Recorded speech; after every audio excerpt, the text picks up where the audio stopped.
Right, there we go. Hey John, good to see you. Man, Hey, I was Ian. just What's blown up, man? away at the webinar we just did. It was so good. I'm hoping you can add to it. Well, yeah. Thank you, Dan. Thank Yeah. you. Well, I first of love it all, when people enjoy what I have to offer and bring to the table. Dan,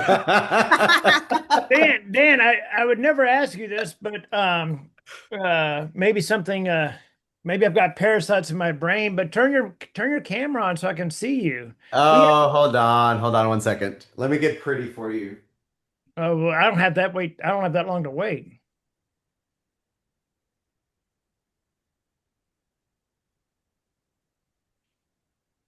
Oh, good grief, Dan. Well, look, we already lost somebody. We had someone named Carlos on here, and he went away. Yeah. Vic, Vic, what's your last name?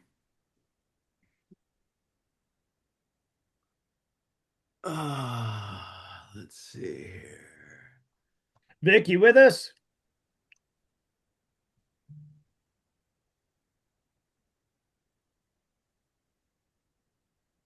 Yeah, I'm here. Hold on. Vic is here. Oh, there's Dan. You know what, Dan? Never mind. You can turn your camera off. That's what I told you, bro. It looks weird on Zoom because I'm always looking to the left. And it looks like I'm not paying attention, but that's because of my monitor. Is that what you tell your wife when she says, "Look at me, Dan. She Look at me," and you're she looking off she to the left? believes it to this day. Hey, Vic, what's your last name, sir? Vic, Vidya. Videa. Sorry, it was so small on my screen I couldn't quite see it. Is that what you tell your wife? Yeah, yeah. Hey, I started it. I started it. Dan just finished it. Yeah. It's not how deep you fish, Dan. It's how you wiggle the worm. Oh, that's true. That is Yeah. true. Yeah, So, yeah, absolutely. well, good to have you on here, Vic. Dan, it's been a minute, man. It's been a while. Yeah, for sure.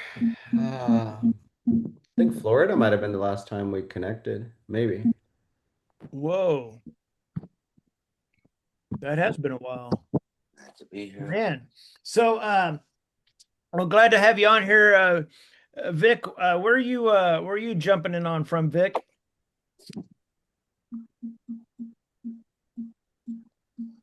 He's typing away, I think. Las Vegas, man. Everybody thinks Vegas is, gambling, booze, prostitution. I don't. I don't. I just think of prostitution. That's It is. uh, anyway, well, thanks for being on here, Vic. Ed, if you want to undo your camera, your microphone, introduce yourself, and then we'll make fun of Dan here for a little bit longer. Oh, good. Dan muted himself. That's the best. But yeah, as y'all jump on here, just mute yourself to your cameras. And there's Ed. There's a shadow of Ed. I'm There here. That's is a shadow of Ed. Vic. Hello, sir. There's Hi. Vic. Wait, it's not coming up on my screen yet. Um, yeah. Where are you jumping on from, Ed? This is Vic. I mean, This I'm Vic. Vic. Vic. Sorry, I was going back and forth between Vic. There's Vic. Sorry, I thought it was Ed. I'm Uh, Las Vegas. Vegas. You're Vic, Vegas, man. Vic's in Sorry. Vegas. Yeah, sorry. I thought that was Ed popping on there. All right. Well, Ed will. He's comatose right now. Ed doesn't know he's on a Zoom, but you are on a Zoom, Ed. And Dan is actually looking at the computer. So Dan, you're. So I was temporarily down in San Antonio right now. I'm in Lake of the Ozarks. Yesterday I did the Zoom meeting from outside, out by the lake. Everybody could see the beautiful lake behind me, and just chilling up here for a little bit. But you've really shifted over the last year, 2 years, I guess, really into uh, I'm going to kind of shorten this, raising capital to buy properties. You buy a house type of thing. You all come in, and then you sell or finance them. Is that right to the buyers? Yeah, that's kind of the nutshell of it.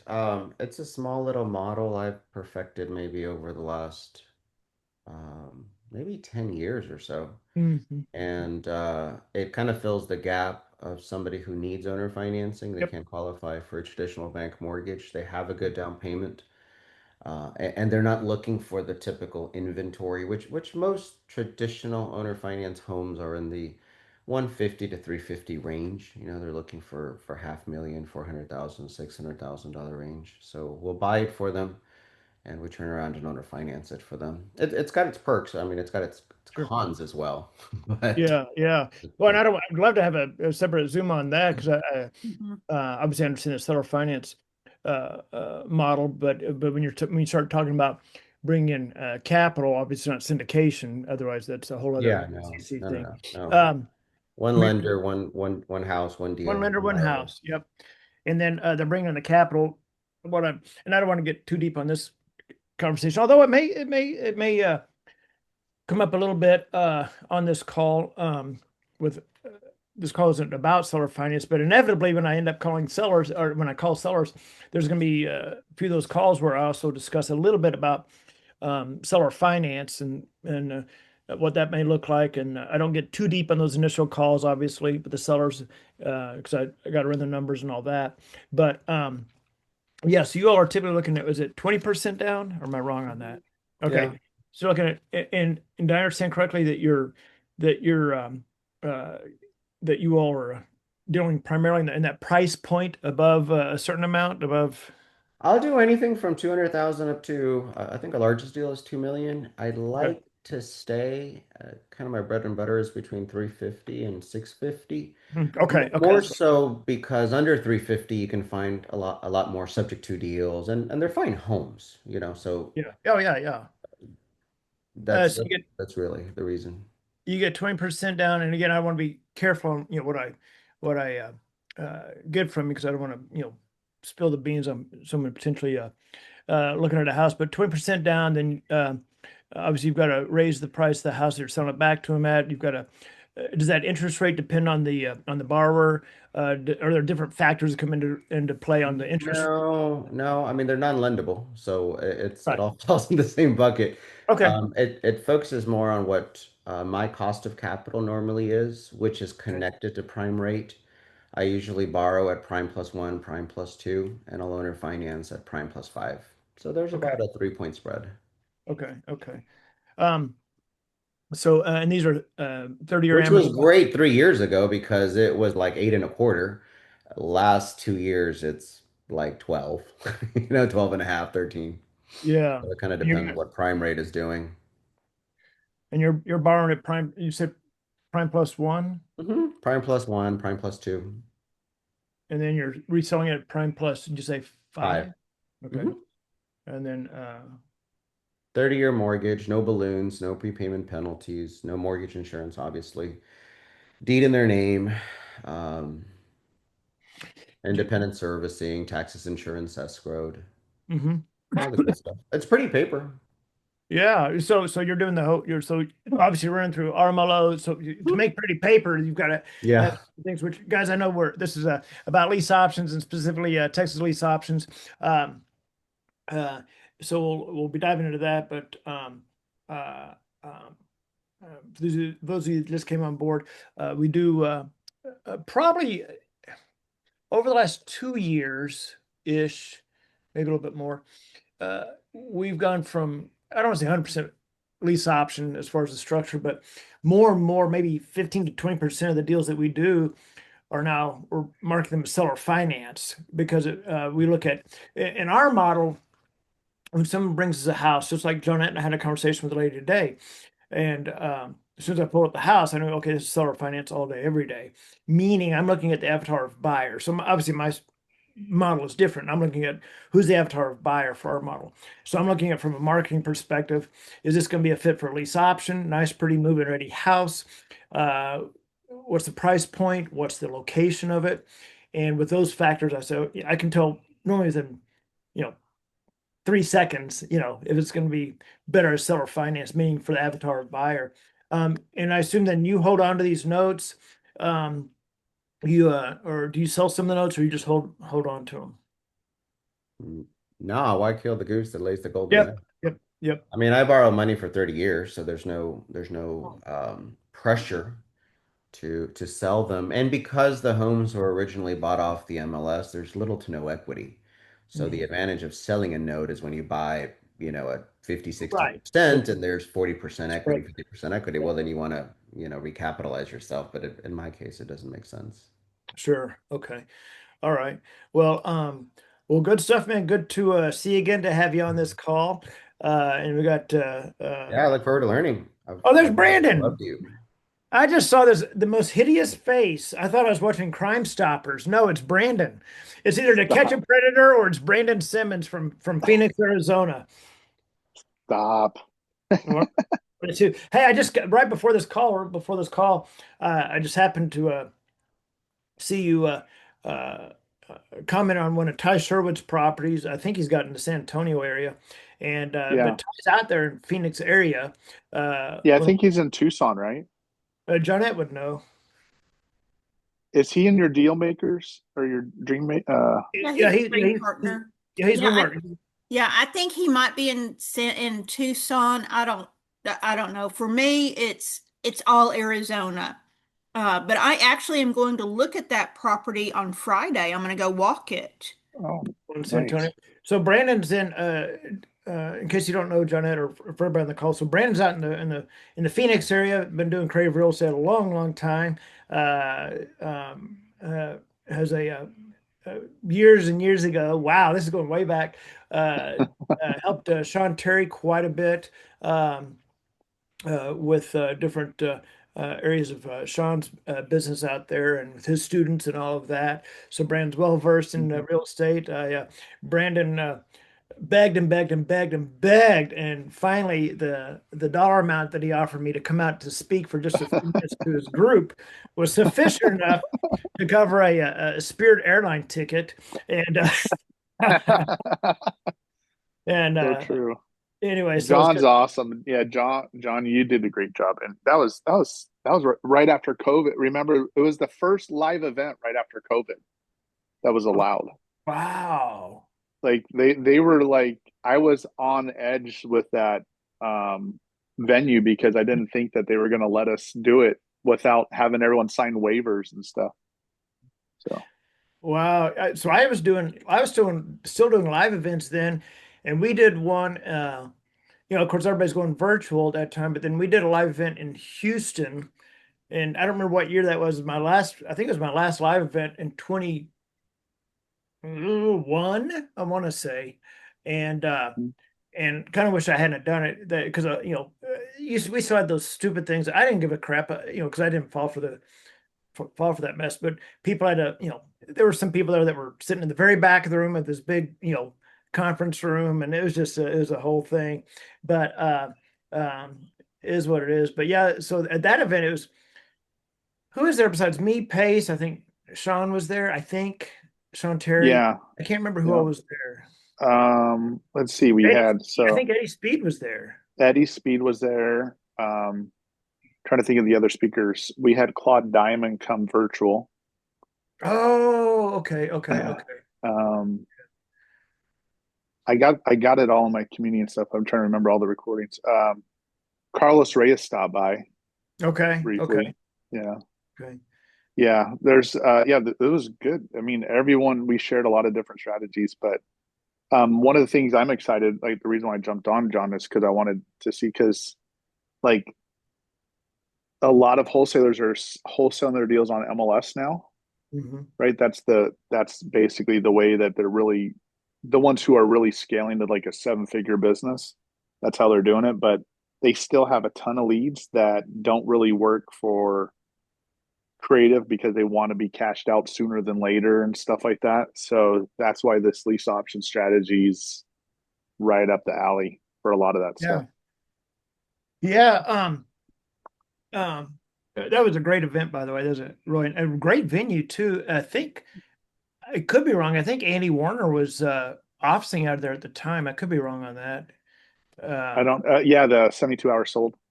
I think he There, was. there's there they there was a big real estate. It's called the real estate forum or something like that. So it's like a big brokerage office, and they created it that way Yeah, so they'd have events there and stuff. Yeah, when They have a real estate school.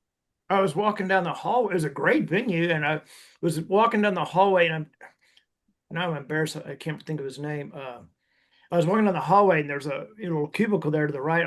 I passed by, looked, and I stopped and opened the door, and there was a another guy there, an educator that just happened to be there. He didn't live there. He At the time he was living kind of nomad, like in a RV. Oh. And I Mhm. can't. My name is. He's been around forever, and I cannot remember. Back in the affiliate days, we did some affiliates together.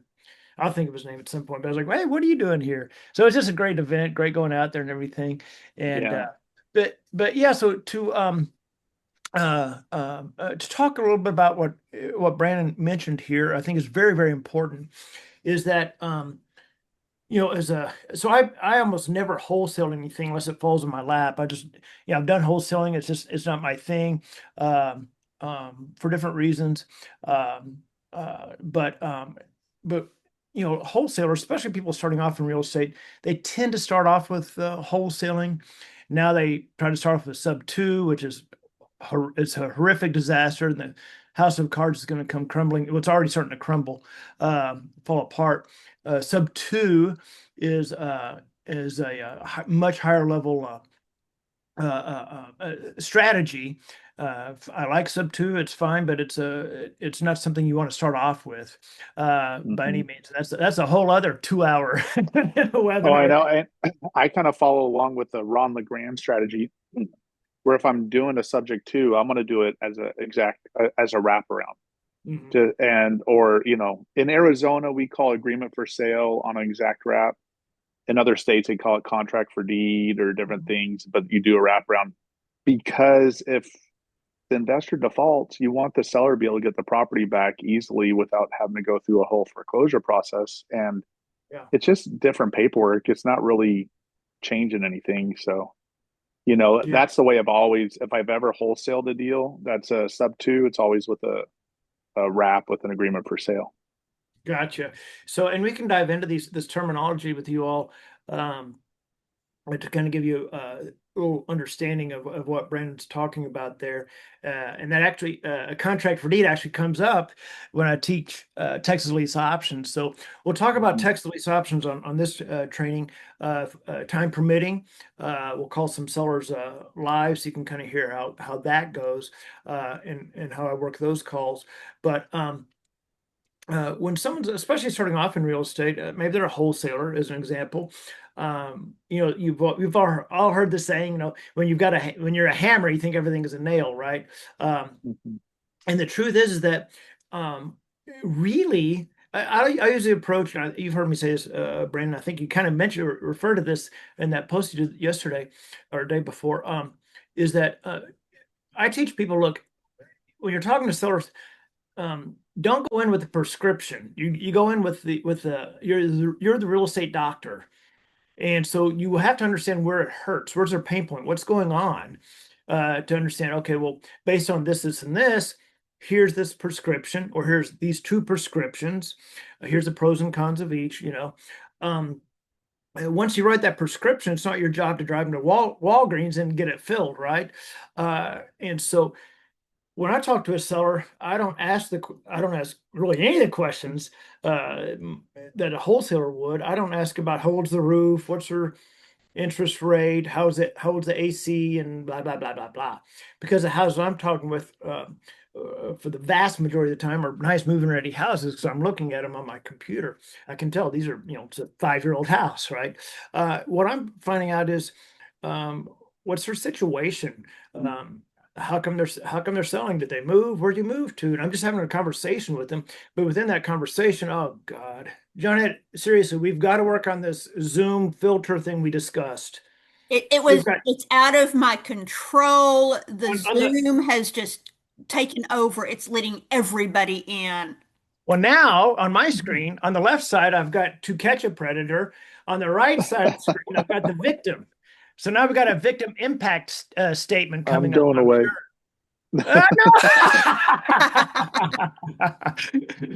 No. Oh, but God, you got William Tingle on here. William, shouldn't you be traveling the world somewhere with your wife?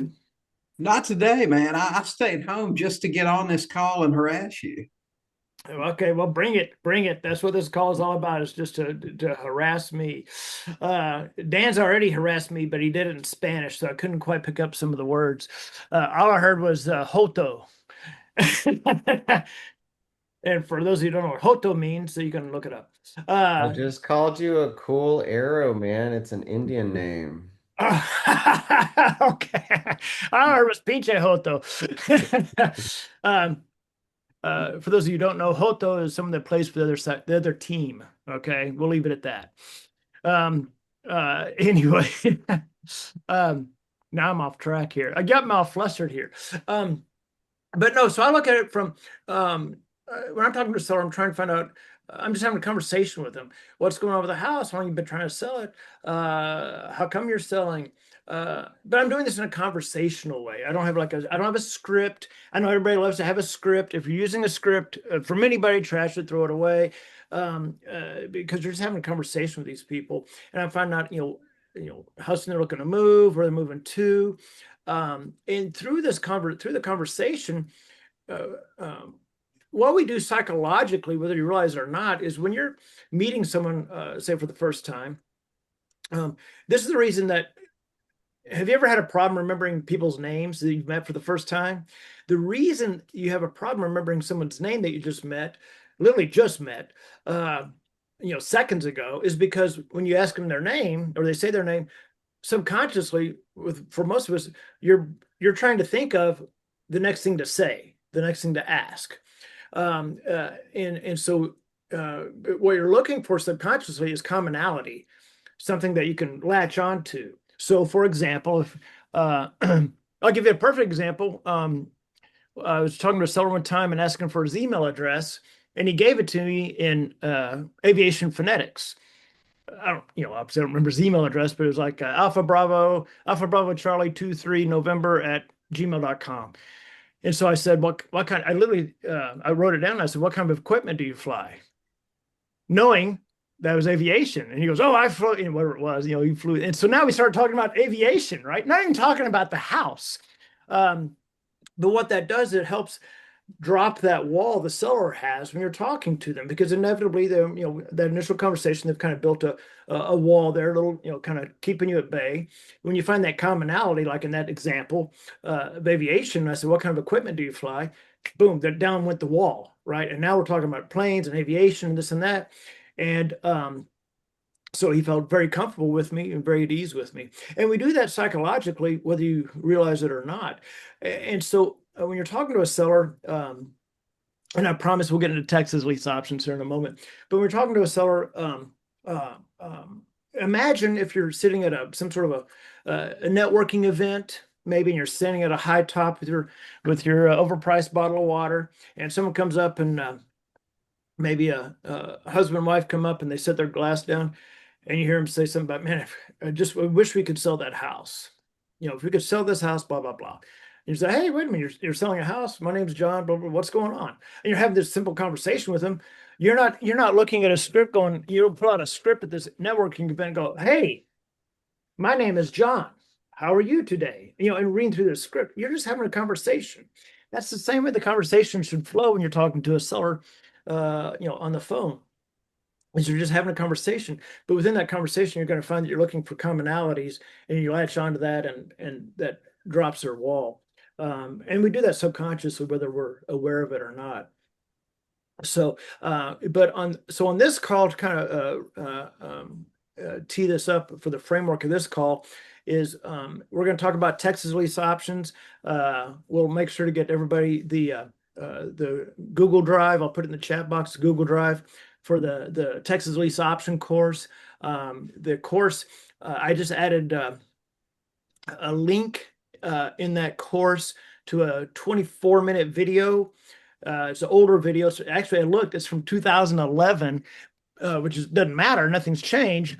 But that video really dives in a little bit deeper level on Texas lease options and goes back to contract for deed. And where that in Texas, and why we really don't do contract for deed in Texas. So I'll include that by the end of this call as well. that course does not include my contracts. Um, I'm just letting you know, people got to, pay for that. But I'll make that link available here on this call. And so we've got so where'd he go? We had more people on here. Amanda. Oh, we've got a bunch of people jumped on here. A few people jumped on here. We got is that Amanda? We got Carrie, and then Ed, and then Pablo. Pablo popped up for a little bit till I said something about to catch a predator, and Pablo turned his camera And off. Pablo was right there. Pablo, why did you turn your camera off? I mentioned, was it to catch a predator or the impact statement, the victim impact? The predator part. I'm not sure which one of you guys is predator, so I got to be careful. Brandon, the 480, Mr. 480. Yeah. Yeah. But we'll get so Pablo, where are you jumping on from? Where do you live? Fort Worth.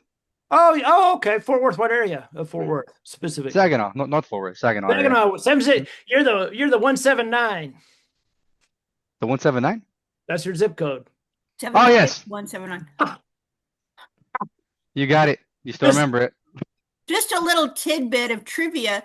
Pablo is fixing to close on a house in Weatherford that I am marketing for him. That's lease option and seller finance. Okay. I just made the connection there as soon as you said his name Pablo. I was like, wait a minute, this is that Pablo. Okay. This is Pablo. So Pablo, one of the things you will learn on this call is your zip code. It's 76179. You may want to write that down. I don't know if you have a sticky note or something, but that's your zip code, okay? I would not have known without you, man. Would not have known. I thought you were saying a gang number beforehand. Yeah, well, the 480-818 is that's Brandon's prison number, but that's a whole other story. We'll cover that later. But anyway, so yeah, so and then we got Amanda. Amanda, if you want to jump on with your mic or your camera, I promise not to make fun of you or anything like that. I can do that to Pablo though.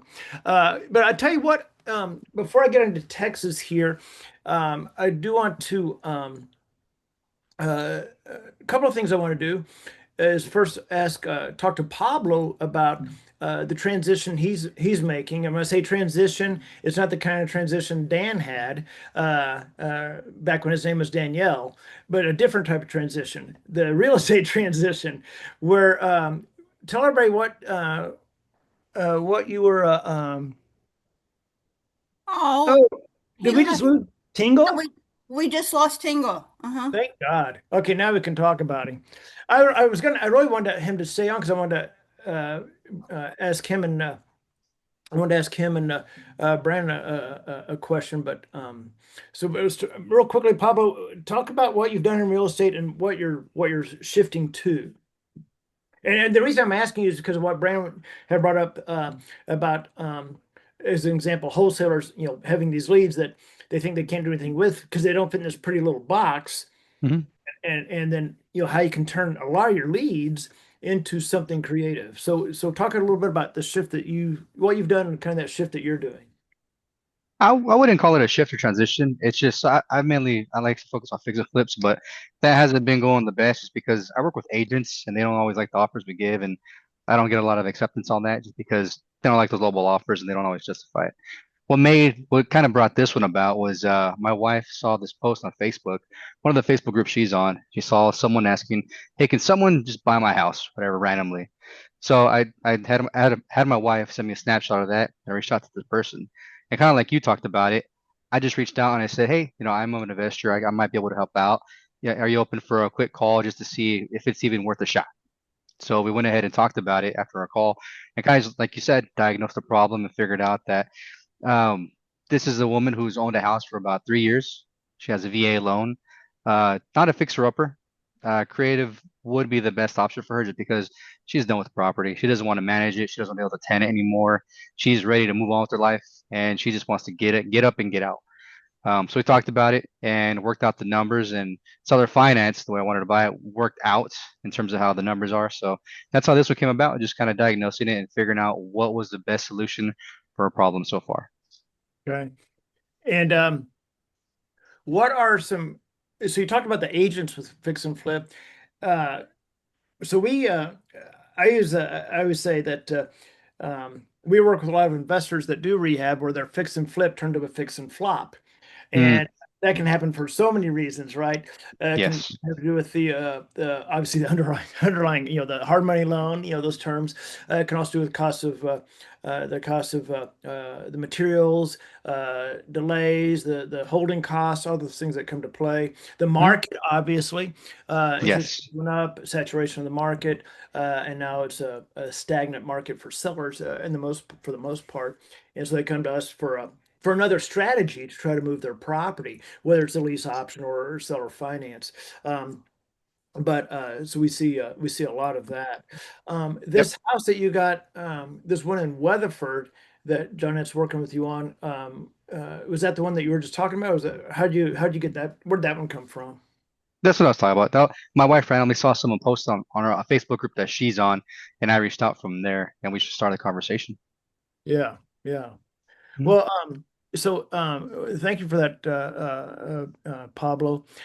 Before I get into Texas, I'm going to ask. This is Brandon. I'll ask Brandon first, and then Dan. Yeah. Then, of course, you all can also jump in, anybody. But Brandon, I'm going to ask you in regards to Texas lease options. I think we've all heard the same rumors, just spewed over and over again. But what are some of the things you've heard about? And obviously, you've seen me speak before. You know what I do. But what are some of the things you are still hearing about Texas and Texas lease options? It's illegal. You can't do lease options in Texas, or if they say you can't do it past 6 months. Hmm. Hmm. Trying to think of some of the other ones for Texas specifically. Like like you can't do owner financing in Texas. I've heard that. Yeah. Yeah, and that's what So he does all day, every day. Yeah, yeah, a lot of times it's a lot of fear base going on that they just don't understand, yeah, all the details or how to structure everything. yeah.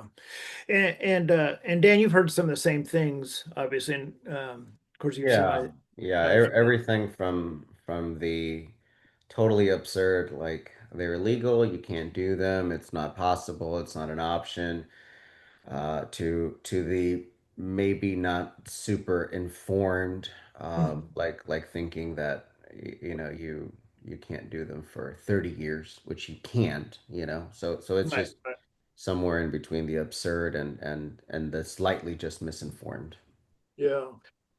So so I'm going to give everybody, I'm going to put a link in here before the end of the call with all my training, which has my reference manual I wrote well, I don't know when I wrote that, probably 2008, or I don't know when I wrote that. But my Texas Lease Option course was actually the very first training I ever put together. And I only put it together because Joe McCall beat me down and beat me down back in the day and said, "Hey, you're the only one that does this. You need to put a course together." And of course, my response was, "I don't want to be a guru. I don't want to be a guru." And finally, begrudgingly, I put it together, but I put a lot into it. Left no stone unturned in the training, and it has my reference manual, which is it's 22 pages long, easy read, but it covers some of the history of contract for deed, Title II, Chapter 5, Texas Property Code, uh, lease options, who the players were, what happened, and all that. Because I was very involved in it back then in '05.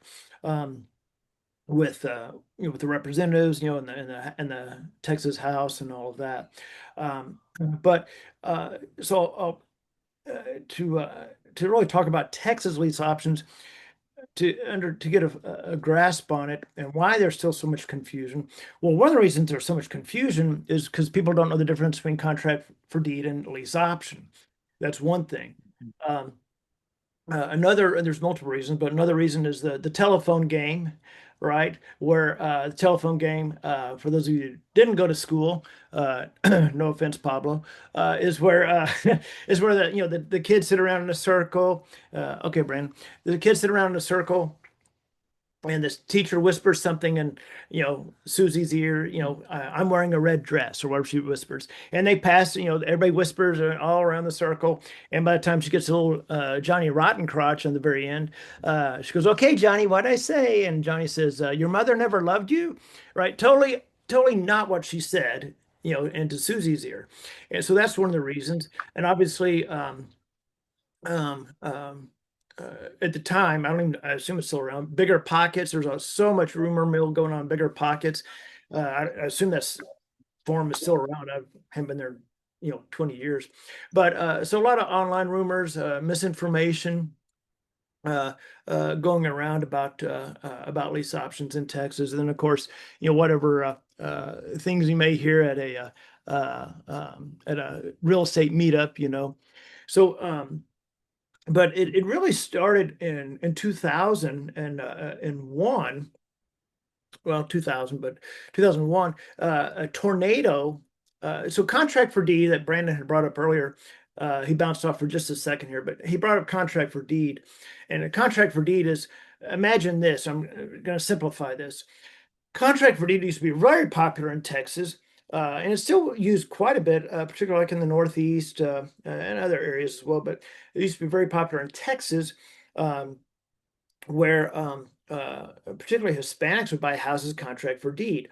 A contract for deed you can think of as seller finance, but where you get the mortgage, but you don't get the deed. You don't get the deed, kind of like a car. You don't get the deed until you pay off that note. Then you get the deed. It's a contract for that deed.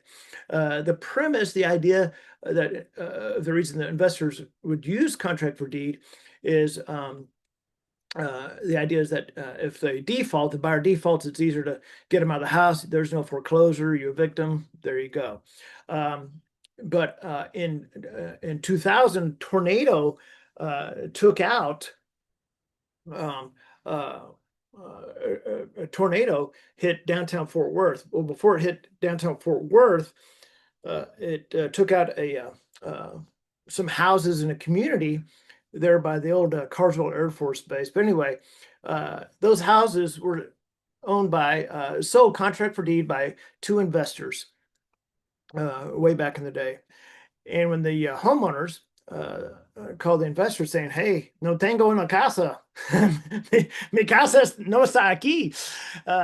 They don't have a house, or the roof blew off or whatever. The investors were like, "Oh, that sucks, because that insurance premium you were paying us? Yeah, we never actually bought an insurance policy." So they had these houses that didn't have any insurance that they had paid for. So that became a big issue, and legislation was passed. Then it was passed in 01 on contract for deed. And the requirements for contract for deed were incredibly arduous on the seller. And so people stopped doing contract for deed and just started either doing lease options or seller finance. But the laws for contract for deed are written within Title II, Chapter 5, Texas Property Code. And that's important to kind of make a mental note of. So fast forward to 05, we had no legislation about lease options. And so there's, once again, a couple of knucklehead investors down in the valley were doing all kinds of using lease options and doing, things very improperly, we'll say, with lease options and taking advantage of people. And so they passed legislation in 05 to address lease options. Part of the confusion about lease options is that contract for deed, written in Title II, Chapter 5, Texas Property Code, the requirements for lease options were intertwined within that same chapter of Texas Property Code. So everybody thought that all of Title II, Chapter 5 applied to a lease option, which the final bill said no, only certain sections apply to a lease option. So someone had to be as bored as I was in September of 05 when this came down and was signed by Rick Perry to extract what applied to a lease option was contract for deed, which is what I did because this was my bread and butter, right? And so we had to make some adjustments, some additions to our contracts, add some verbiage, a couple disclosures in there. to our contracts, and then we just kept, it didn't slow us down at all. And then so with lease option, there's very specific things, specific verbiage you have to have in your documents. If there's an underlying mortgage, you have to disclose that underlying mortgage, assuming the mortgage, let me back up. A lease option over 180 days is considered an executory contract. What is an executory contract? It's a contract to be executed. Now, in my mind, a lease option is not an executory contract by the mere definition of an executory contract, because a lease option is not to be executed like contract for deed. It's because you've got the option to buy the house. But nevertheless, over 180 days, less than 3 years, you have to have certain verbiage in your documents. If there's a mortgage on the property, the buyer has to be aware of the lien holder information to be able to make sure those payments are being made.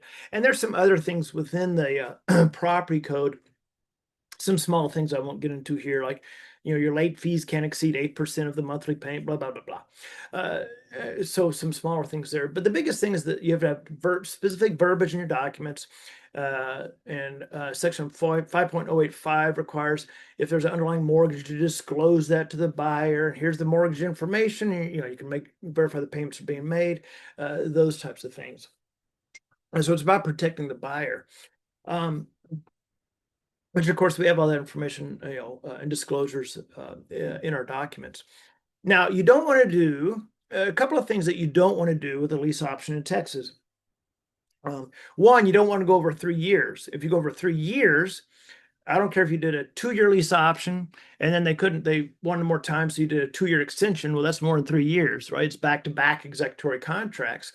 Because what happens, that effectively will become a contract for deed, which then opens up Pandora's box for all of Title II, Chapter 5 to apply.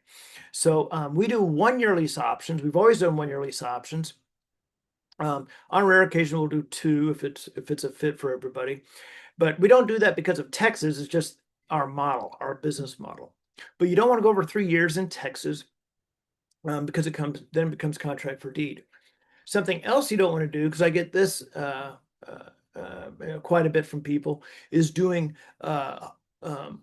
back-to-back 179-day contracts versus 1 year. You don't want to do that either, because that's very easily, disguises, doesn't even really disguise what you're trying to accomplish there. So if something were to go wrong, you're still going to find yourself in the same position. Now, we've done lease options since 2003 in Texas.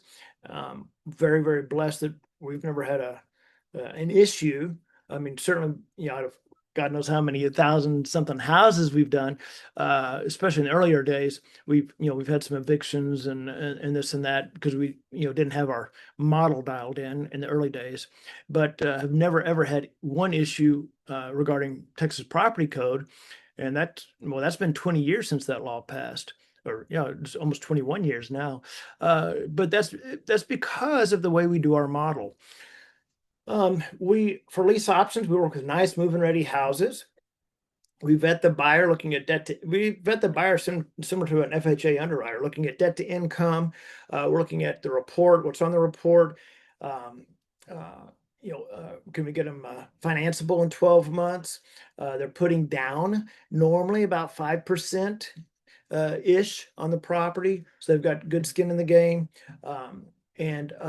So we just really we've never had one problem with Texas property code, just because of some of the things that we do, that we have in place with vetting the buyer and also the seller and the property. So we just don't have any problem with that. There again, going back to the type of property, if someone brings us a house that needs some repairs, a handyman special or something, that's not a lease option. I mean, you can lease option it all you want, but for our model, that's not a fit, because we don't want someone moving into the house on a lease option and 2 weeks later they're saying, hey, the roof is leaking. There's a big hole in the roof. The plumbing doesn't work. That type of thing. We don't want that. So these are nice move-in ready houses. It's when you lease option any house anywhere, regardless of the condition, you're setting yourself for setting yourself up for problems. When you vet a buyer by do they have the money down, and that's your only vetting process, you're setting yourself up for problems. So we vet the property, the seller. And when I say the seller, part of that is they're current on payments. They're probably making the payment. We're all good there, and vetting the buyer. Like I said, with the tri-merge mortgage report, DTI, look at the scores and everything. Yeah, and I don't know. Someone on the iPhone is just coming on his iPhone. Yeah, we'll post a replay within on Facebook, probably today or tomorrow.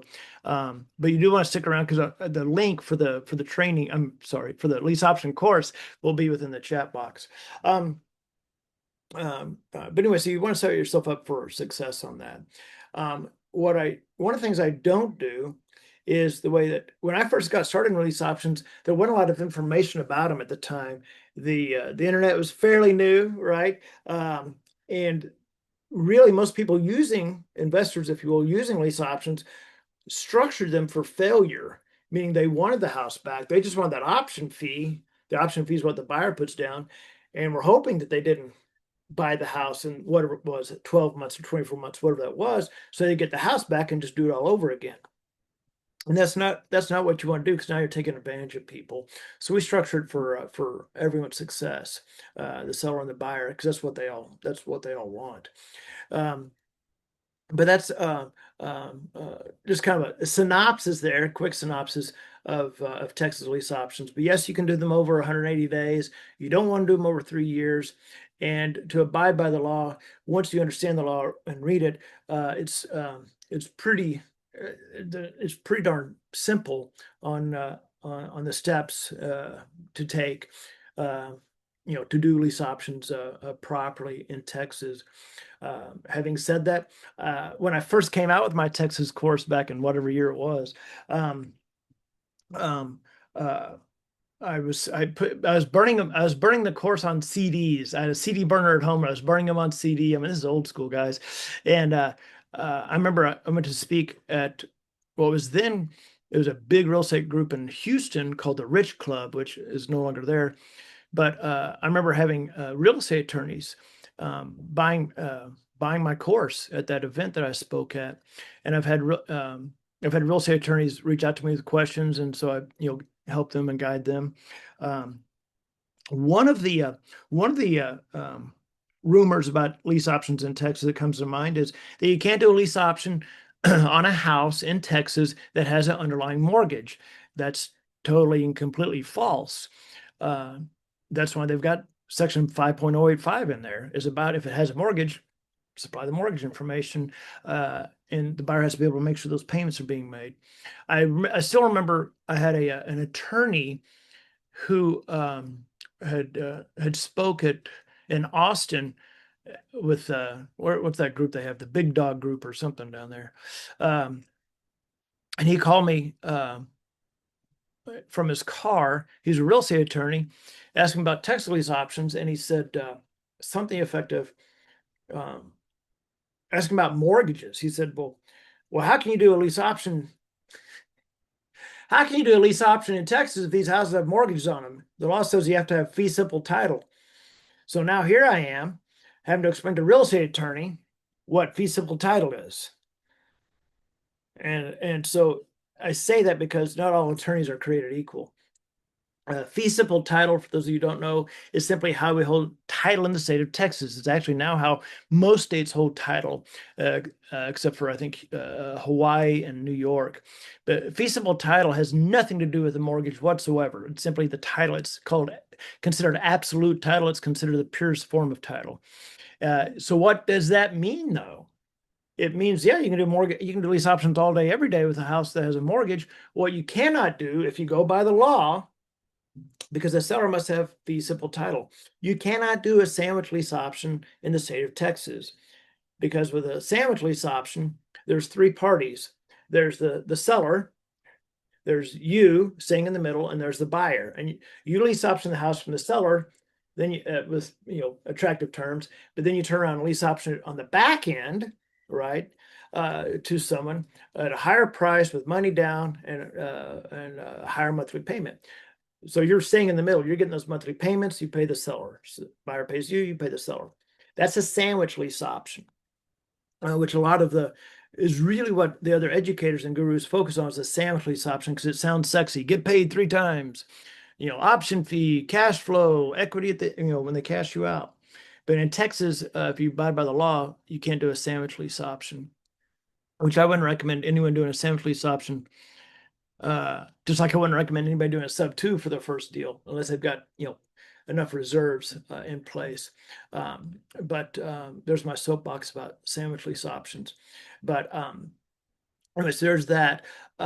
Before we keep on here, we've got a number of people on the line here. Any questions or comments about kind of that quick synopsis I put together or Texas lease options in general?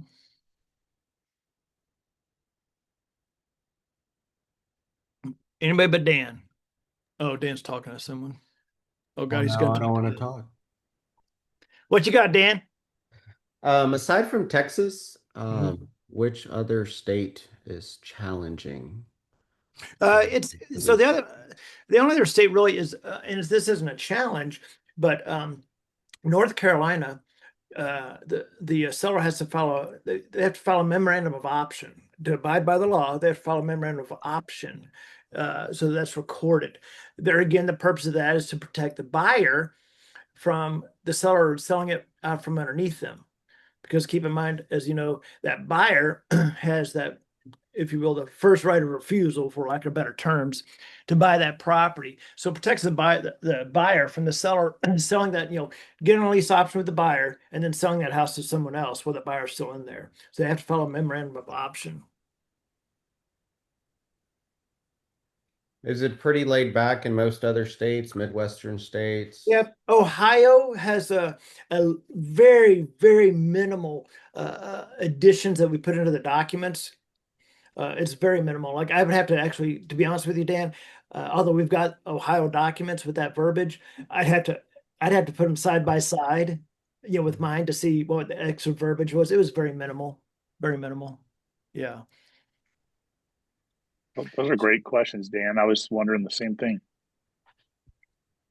Yes, those are really the only 2 states. Ohio is just a little additional verbiage in there, and North Carolina you have to follow a memorandum of option.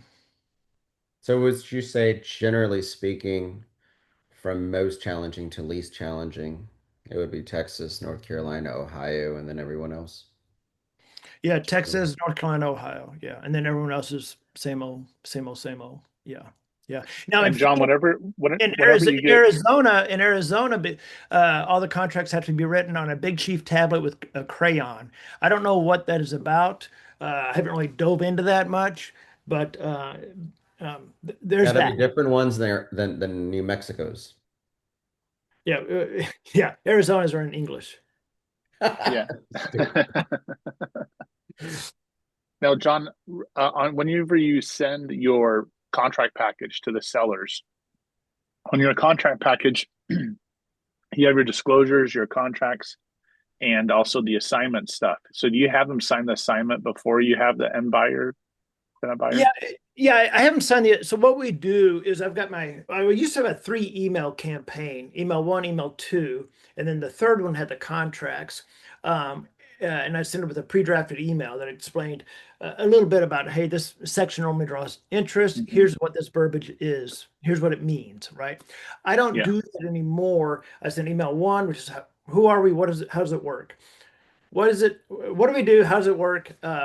Email 2 is just it's the seller price sheet that has the initial preliminary numbers that breaks it down very, very simply for them with a pre-drafted email.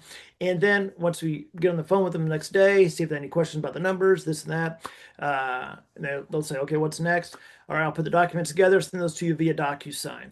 I send everything via DocuSign, even though we've got it broken down in different sections, the landlord's acknowledgments, the lease agreement, option of purchase, the assignment, and the assignee's acknowledgments, all those different sections is one PDF. And so we have them sign everything, including the assignment of agreement, because that allows it. That's them signing off right then saying, yes, I know you have the right to assign it. I give you the right to assign it. So we've already got that in place. Okay. Yeah. So you only do 2 emails now, not 3? Yeah, I just do two. At some point, I got away from the third. Nothing wrong with the third. It's just that by sending them via DocuSign, it expedites everything. It's one less hurdle. Yeah. Because by that point, they see the numbers, they understand everything. I've answered the questions, and then I put the documents together. That makes sense. Yeah. Yeah. So I just sent email 1 and email 2. Yeah, but they sign everything. Yep. And then on your marketing, like when you're trying to go direct, I know you do the mailers and you do like the text messaging. What seems to be working the best for you? I still absolutely love direct mail. We've used different mail pieces. We were known for our trifold brochure, which I love, but our printer stopped using. We used we used to use Go Big Printing, which we still use them since they've merged with what's called Print Genie, which has some different benefits to it. But when they merged, it became Print Genie. They stopped using they took away our template for our trifold brochure, which isn't a big deal. The trifold, you know how mailing is, direct mail, the mail piece, the cost got more per unit. And I think so we stopped using those and are using our Street View postcards, a real simple postcard. I could do a screen share and probably pull it up here. But it's a real simple postcard, has the picture of their house on there, which is anybody out here that's used a Street View postcard has gotten calls from sellers, accusing you of driving by their house with a camera. Mhm. Yeah. I've got nothing better to do. But the Street View postcard right now, Brandon, is about 74 cents. I did reach out to REI Print Mail, and they quoted me. I don't remember exactly, Brandon, as a buck and some change. I don't know, $1.10. Are you using, like, who are you mailing through now? Like, because didn't you have a template in PropStream at one time or something? Wow, it may still be there. I don't use props. I almost never go to PropStream. Nothing against it. I just don't need it for what Yeah. I do. But we use Print Genie, Okay. and if you'll connect with Johnette offline, we may have some dinky little affiliate code that can get you a discount on Yeah. some things. And if we do have an affiliate, Johnette, do you know if we have some if he gave us an affiliate on that? I don't, uh, I'm not sure, but I can set him up with what we've got. Yeah, and if it's some affiliate thing, I mean, we Yeah, probably I would try to get an affiliate for yourself. Just yeah, what the heck, and I've I'm not big enough to really make much money on affiliate stuff, but if it saves you some money and we make 3 cents or something, whatever. But they're very good over there. I've worked with them for many years. Okay. Over there, and so he's really good. But yeah, John, I put your contact info in the chat box. Oh, she did right there. And y'all can connect offline about that. So we use the Print Genie. What I like about Print Genie, they've got all kinds of different things you can set up. If you want to do drip campaigns and also include SMS in there or whatever, you can do all that. I'm a simple guy, so I don't get fancy with all that. I just click the button and send the mail piece. But what they do allow you to do is, like if you want to do, instead of sending 100 or 200 or 1,000, you can do like 1 pieces or 2 pieces. Mhm. So that's good. But yeah, so I like direct mail. We still use our software that'll scrape. Like if I want to, I could scrape all of Arizona I could start the scrape today, and by tomorrow have every for sale by owner in my dashboard in the state of Arizona, and click another button and blast everybody with a text message. And then get them on the phone, which is why I did yesterday, not for Arizona, obviously, but for a couple of counties in Texas. And so we still like that a lot. Obviously, when you're doing that, it's a way cheaper than direct mail. But then there's the time factor. You got to black out the time. Say, okay, I'm going to spend an hour calling these sellers back. But I still like direct mail. As far as on the numbers on direct mail, and some of the stuff I'm saying, I'm talking about, Brandon, is not just for your benefit, but a lot for the benefit of the people that are on the call that I may not be familiar with. But guys, with marketing, there's three things to marketing. It's the message, it's the list, the message, and the frequency. What do I mean by the list? The list and the message really can tie hand in hand. Where'd you get your list from? What does that list comprise of? And the message. What message are you saying on your mail piece or your marketing campaign? What I mean by that is you don't want to send a direct mail that says we buy shit boxes and you're mailing them to $1 million houses, in Scottsdale, Arizona, right? That message doesn't resonate with that owner that has a $2 million home or whatever the case may be. And then obviously the frequency. The frequency is really where people mess up direct mail or their marketing, because you have to be consistent. So, for example, I didn't do direct mail. I actually didn't do very open about this. I didn't do my own. I didn't do marketing for a couple of years because I was so focused on my students and helping them get ramped up and going. I was so focused on that the real estate I was doing was just investors bringing me deals, which is fine. I was doing that, but I wasn't doing marketing. So in March of, I think it was 24, it could have been 23, 24, I think, I don't remember. But I remember it was a March. I think it was 24. I could be wrong on that. I said, man, I saw my students doing these deals that had never done a deal before, and they were closing these deals. I thought, man, Daddy needs to get back in the game. This may have been 23 because the market had started to shift.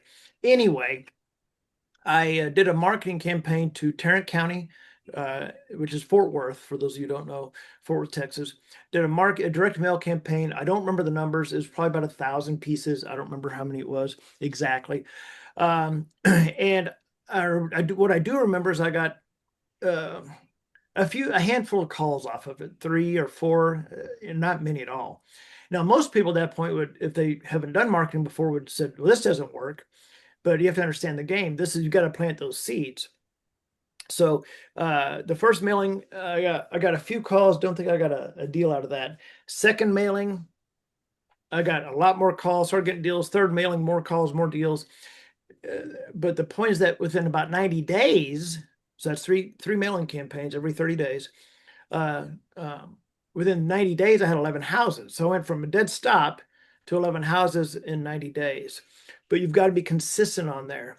You don't want to do, and I know you know this, Brandon. Again, this is kind of for everybody. You want to be consistent, whether that's every 3 weeks, every 4 weeks. You want to be consistent with your mailing campaign. Now we do direct mail to MLS listed houses. We do something almost nobody else does. We do not, this is very important. Let me put a little caveat on here. This is incredibly important, guys. You do not want to go to the MLS, skip trace the seller, and then call the seller and make an offer, whether it's lease option, seller finance, whatever. Why? Because that's considered tortious interference. That tortious interference is a legal term, meaning you're purposely circumnavigating a contract that's in place. With us, we can send out 1,000 pieces of direct mail. The seller's calling us. We're not calling them. They're calling us. And we tell every seller we talk to that happens to be listed, they say, well, how does that work with our agent? Well, be sure to talk to your agent. Let them know you're looking to offer market the property as a lease option, and keep that listing at the same time.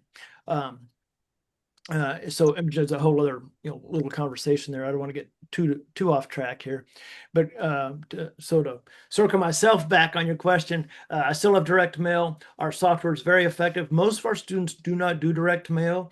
They just use our software, but they've got to block out that time to do it, to make the calls. Dan, you had a question? Yeah, not to take you off path, but whenever you get a chance, what is your strategy for locating the buyers? Okay, so locating the buyers. So let me finish this little quick thing I Yeah, go wanted to ahead. mention here. Then I'm gonna come back to that. So on direct, when people ask me like, what are my numbers, or what if someone's looking to come on to be a student, as an example, and they're asking me, well, what how many deals can I expect to get, or they're wanting to know numbers. I can give them the pretty close conservative numbers on the return for direct mail. I can't do that with our software because it's you can't you really can't properly track those numbers with accuracy, with any kind of accuracy, really. The numbers wouldn't make sense if you did calculate them if you're using the software. With direct mail, I can give you those numbers very conservatively. For if I send out 1,000 pieces, I will normally get again, I mean, very conservative here. I will get about 8 to 10 calls. So to use a round number, let's say 10 calls. So I have 1,000 pieces, cost me $740. I'll get 10 calls out of that. Conservatively, super conservatively 8, but more than that. So I'll say 10 calls out of that. Out of the 10 calls I get, I will very, very likely get 5 to 6 houses out of that. Well, out of 1,000 pieces, and that's very conservatively. And so I can track those numbers that's pretty easy to track. Unless you have some, now as far as you don't always know what mail piece the seller's calling off of, because sellers will hold your mail piece for, I had a seller one time, I still remember this, held it for a year. They had their house in the market and they held my mail piece for a year. So you don't My always know. personal record is about 22 years. It Uh, wasn't mine, but I bought a shitbox house right before COVID, I remember. And she had mailers from someone all the way back to 2004. So we're talking about 20 years. Good grief. In the same little uh, drawer, there was Mm, tons of them. And I'm like, oh, now I know what's working and what's not. yeah, that's crazy. There was wholesalers there. It was about 30 different wholesalers, 30 different people. So I yeah. was I was going to say, if anybody on here has ever wholesaled a house and you actually went to the house, and you've done this for long enough, you've seen what Dan's talking about. That's extreme, but you'll see where they've got a stack of these mailers, from wholesalers. That's another good thing about what we do, is because really, one, we have no competition. Whereas wholesaling, everybody's a wholesaler, right? We have no competition, even though I've done this for 23 years, coming up on 24. We have no competition, and really, for the most part, nobody's sending mail to these people, right? The ones that are listed in particular. But yeah, if you're a wholesaler, everybody that seller is getting direct mail like crazy. But so how do we find the buyer? So we have a few different ways that we market to the buyers. One, and still to this day, our most effective way to market to buyers is our leasing to buy sign in the yard, which has our logo. It has our logo, leasingtobuy.com, and then say my name and number on the sign. And then we use our yellow directional signs that simply are pre-printed. That say lease purchase, and like a big arrow pointing, and we put one of those in the yard pointing towards our yard sign, and then we'll put them up directional signs at the corner. I would say we probably get, even with technology and social media and everything, we probably get 80% of our buyers from our signs in the yard. Um, to this day, even uh, those are great. Those are great leads because they've driven by the house, and they must live somewhere somewhat close because they drove by the house. So our signs in the yard, directional signs, driving people to the house. Outside of that, obviously online through our website, Leasing to Buy, it gets a tremendous number of quite a bit of traffic. And then obviously social media, where we'll post the properties, on our pages, very specific Facebook groups as well. So we get a lot of traffic that way as well. But those are the main ways that we market our properties. Now, there's certainly other ways to market the properties, and we could do agent outreach or whatever. Nothing against it other than, now it takes up time to try to explain to an agent what it is you're doing, because all they know is 3% and 3% and MLS hope for the best. But still to this day, our yard signs are our number one way to get buyers. Which, speaking of which, for the people, I imagine you have to have someone boots on the ground in every market in every city you're working on. you can do this with or without boots on the ground. We're So a great question, or a great topic there, Dan. If people often assume that the houses we work with are vacant, and some of them, a lot of them are, if they're coming from investors, normally, but a lot of the houses we work with are owner occupied still. So there's been many You rascal, I know what you're doing now. Yes. You enlist the owners. Yeah. Who knows the house better than the owner? Yeah. So if the house is now, I'm not in Fort Worth anymore. If I was still in Fort Worth, for the most part, I would show the property, unless I had one of my students that, if it's too far of a drive, I may get the seller to show it or someone else show it. But in Fort Worth, you can get most anywhere within 25 minutes, plus it gets me out of the house. So a lot of times I would show the house. But say if I've got I'm making up something. If I had a house in, I don't know, Corpus Christi, I don't know, and the owner lived there, I would just have the seller. I would vet the buyer on the potential buyer over the phone, asking a very specific series of questions, making sure they understood everything.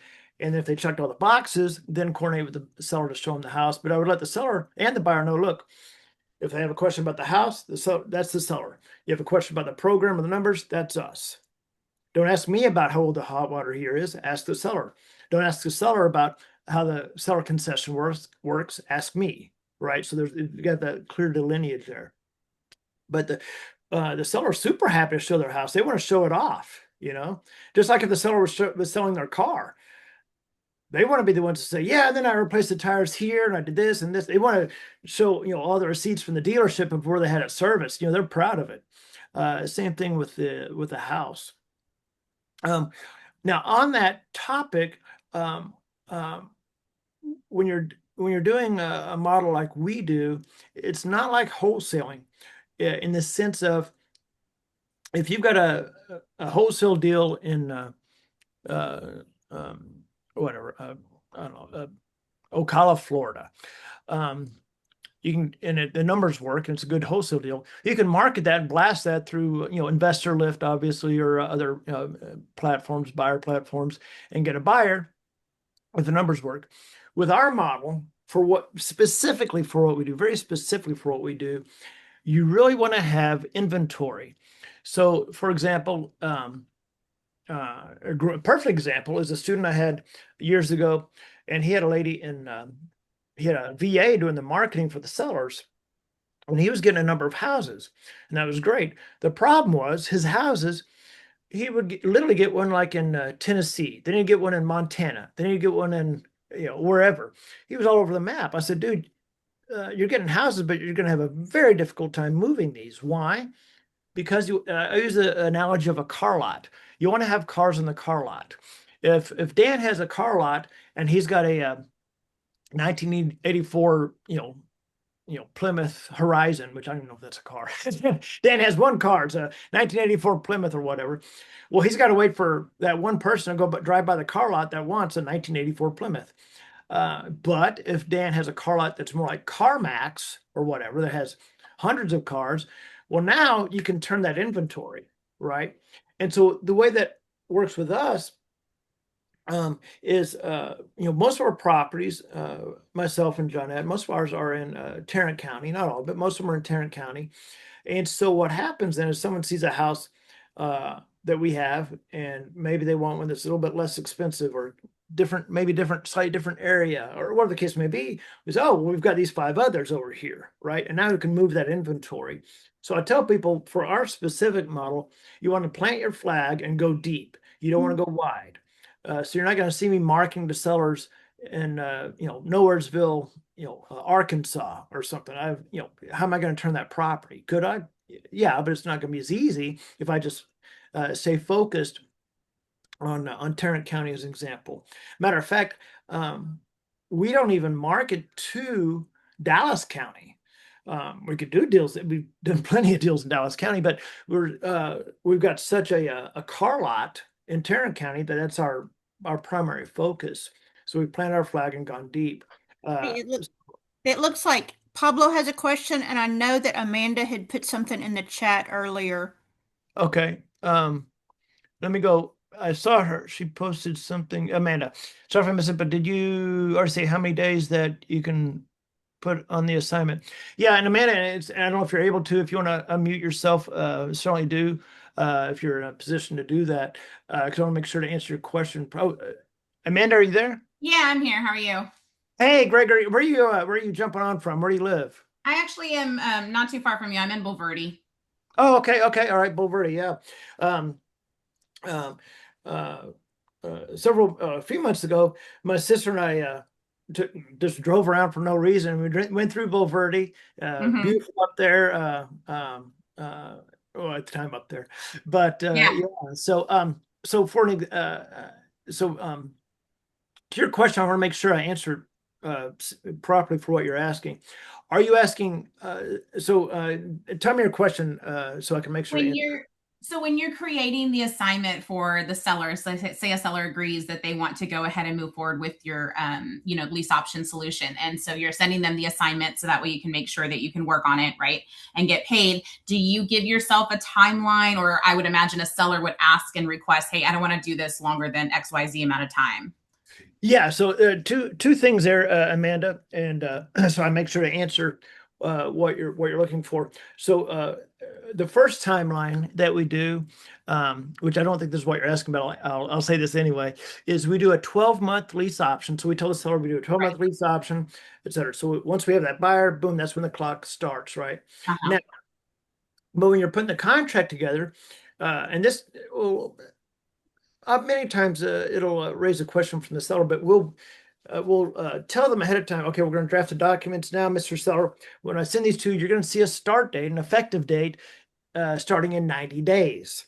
That's just, that allows us, that gives a 90-day window to market this contract, right? So, Okay. so effective date, termination date. Effective date is whatever, December 1st, whatever.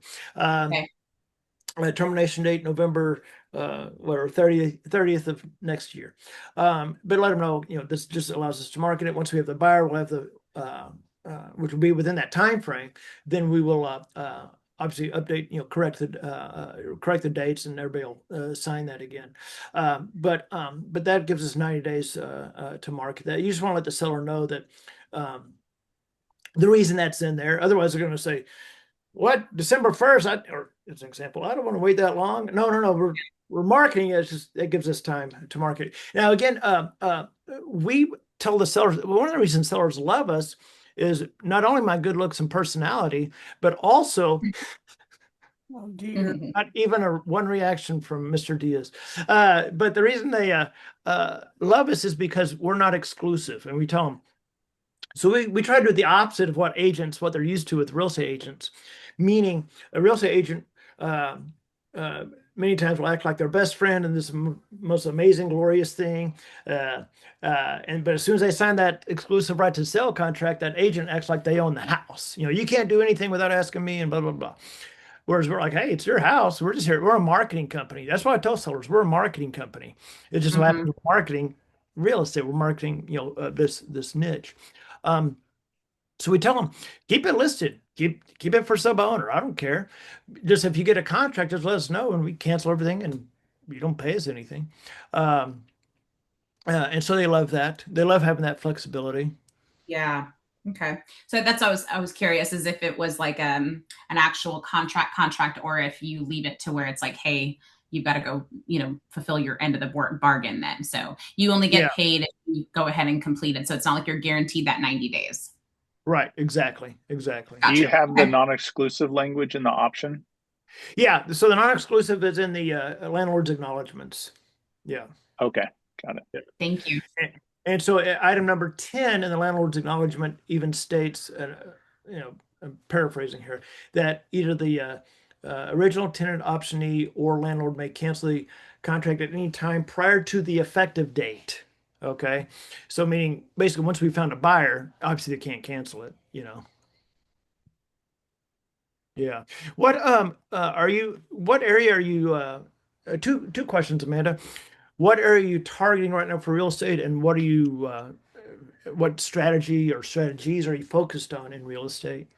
That's a long question, but a long answer. But short answer is, I used to do a ton of different wraparound mortgages, sub twos, owner financing. I used to travel like all over the country to get investors to come here. We'd take them on tours, did all kinds of really good stuff. It was I call it my other life because it was when I was younger. I was like 25.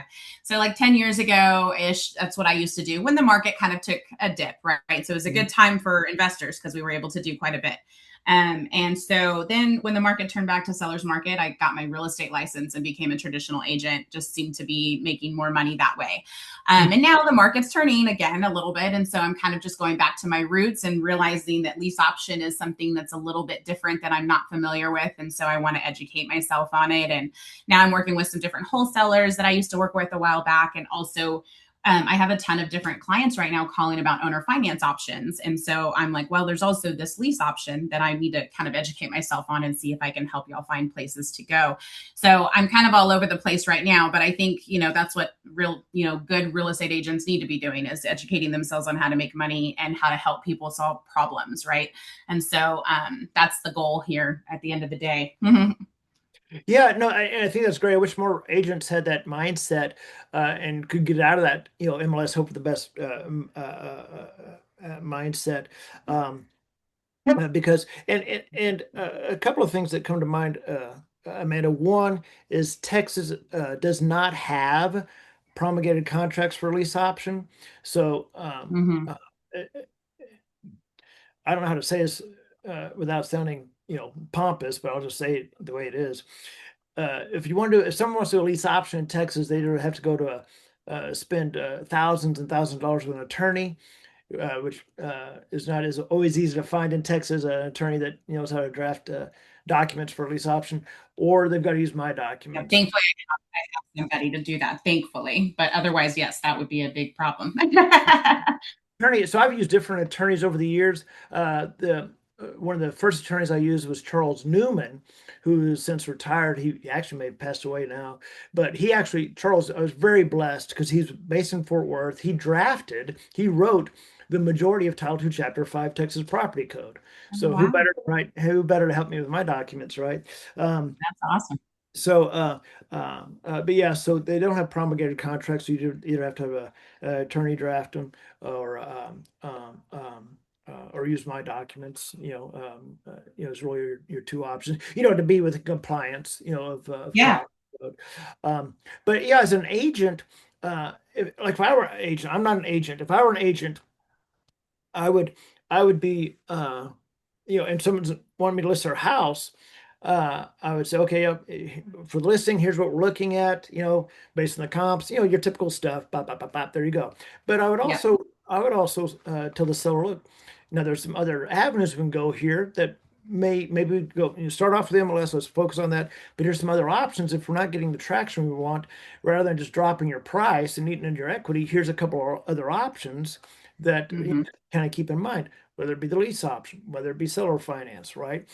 Just so at least they're aware of those. And I think agents, honestly, I think agents should uh, uh, uh, be able to, just have those conversations with their clients, Every one of them, they should be doing that. Yeah. Absolutely. Because otherwise it's like going to the doctor and the doctor says, well, here's the only way, all I know is to replace your hip Hmm.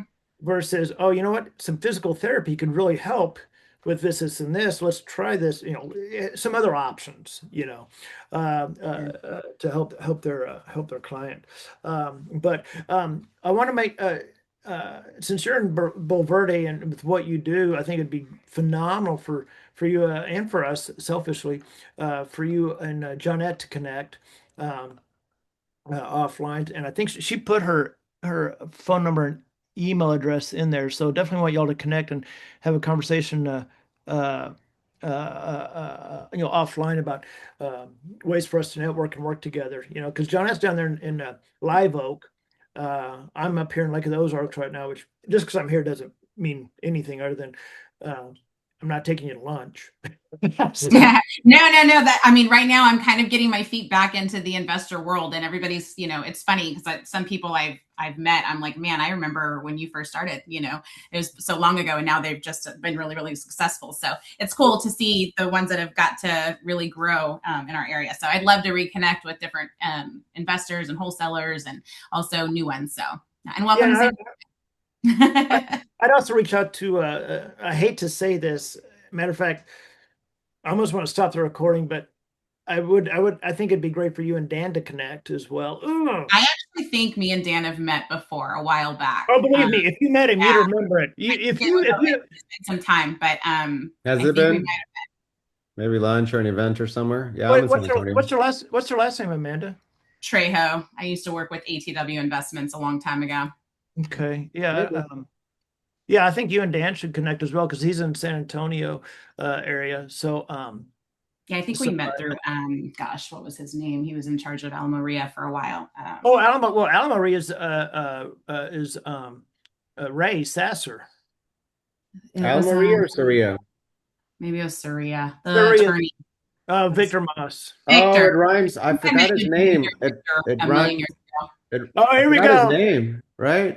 I think it rhymes with Lictoras. I'm sorry, I could be wrong. Oh no. Oh no. There's Heard great things about him. Oh yeah. Well, I met him before he became the president of that club, and he was, we're in his office telling him he owes us money. So it's been quite some time.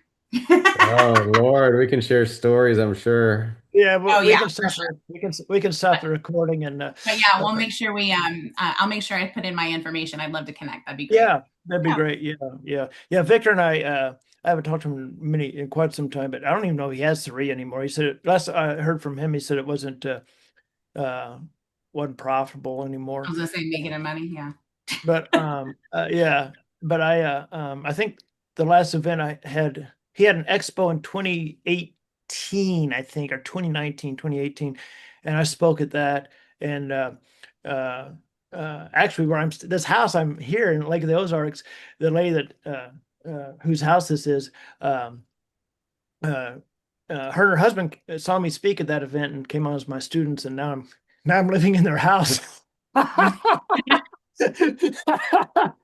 Top that one, Brandon. But anyway, but yeah, so Victor and I go way back. I just haven't talked to him in a while, but I am jealous. I am jealous though. But that's the way. That's part of my coaching program, Brandon. Is you have to let me live with you. I do have a question about your leasing to buy website, because if we get some lease options, any more eyeballs on any of the deals, I'm sure helps. Do you have to be a dream part of your dream program to list on that? Yeah, and I want to come back to that because it's a great question. I actually get a fair amount. I want to go back because Dan had a. First of all, I want to Sorry make about sure. that, Pablo. I didn't mean to come in front of Pablo.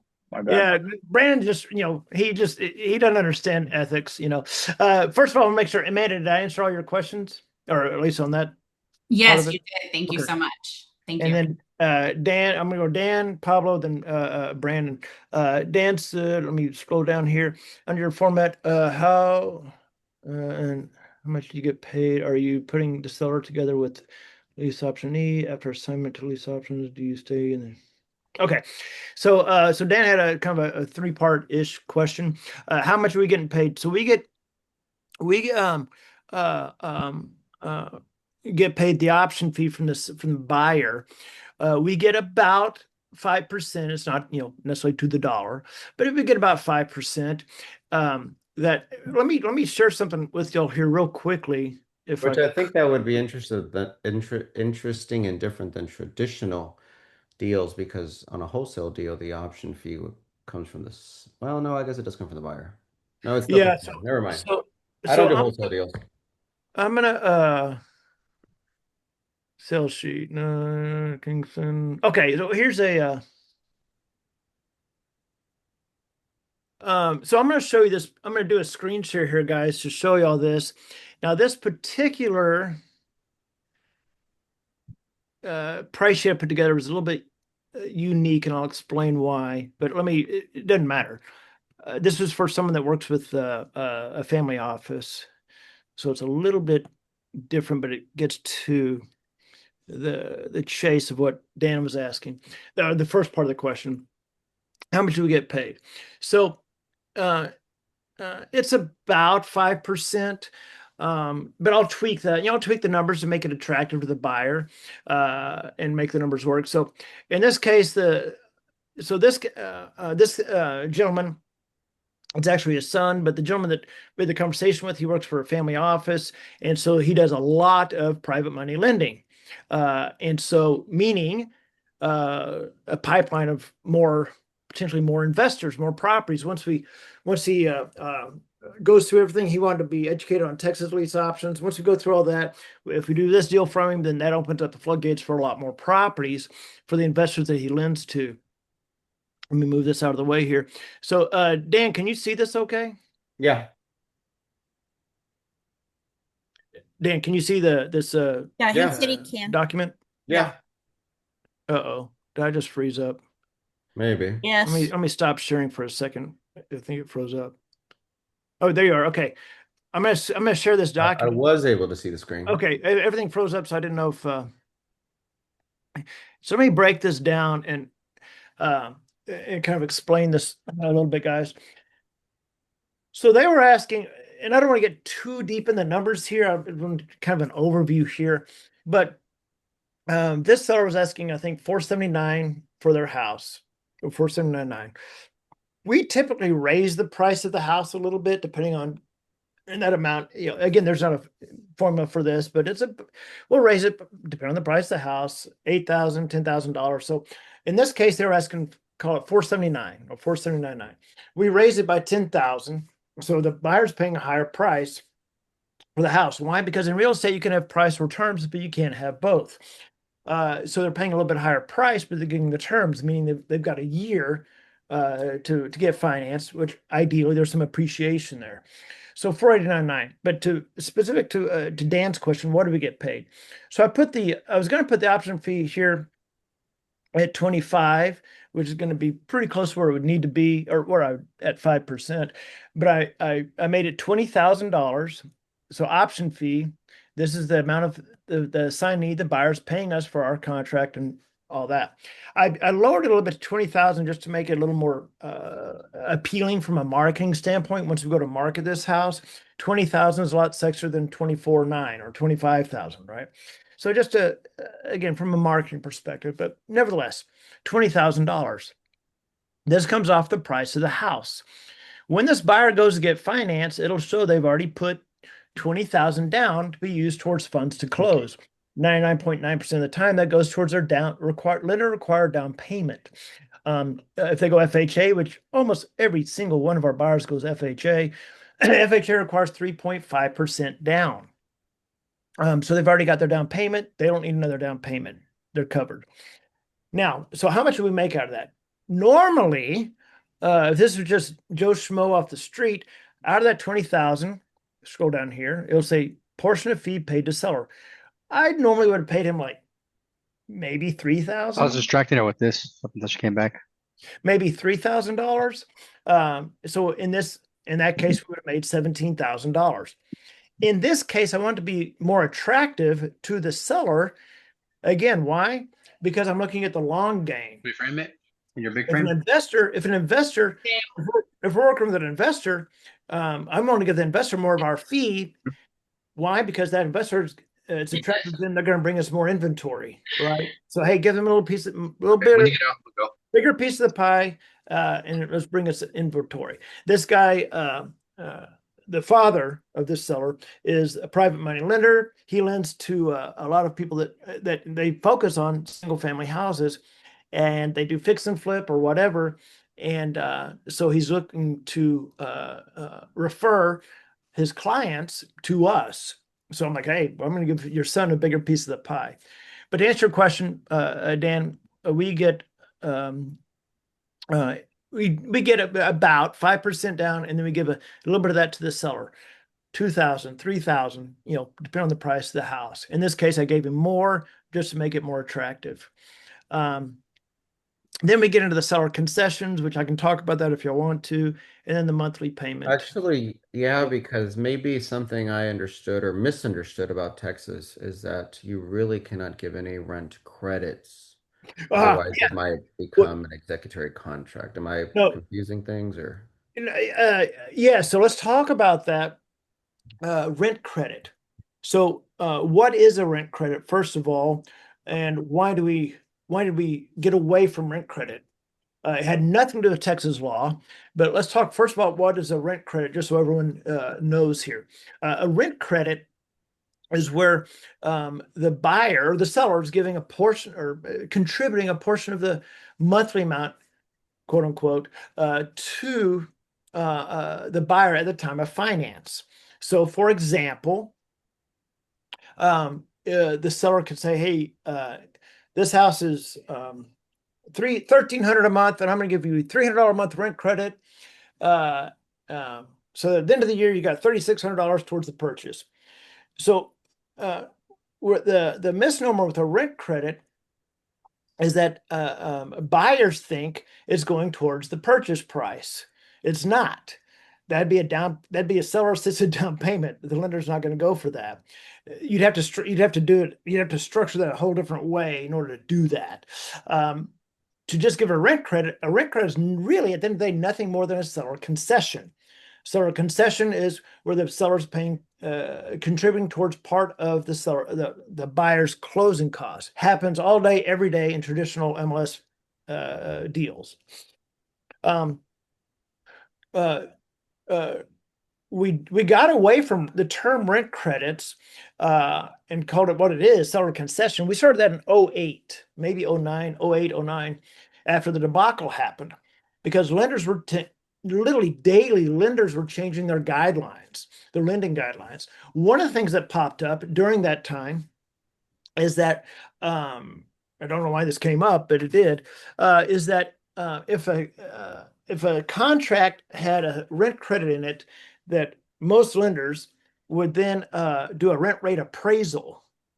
So, meaning, let's use that $1,300 example. And by the way, guys, if I lose you on any of this stuff, please shout out, raise your hand, whatever. Because I know I'm talking fast here.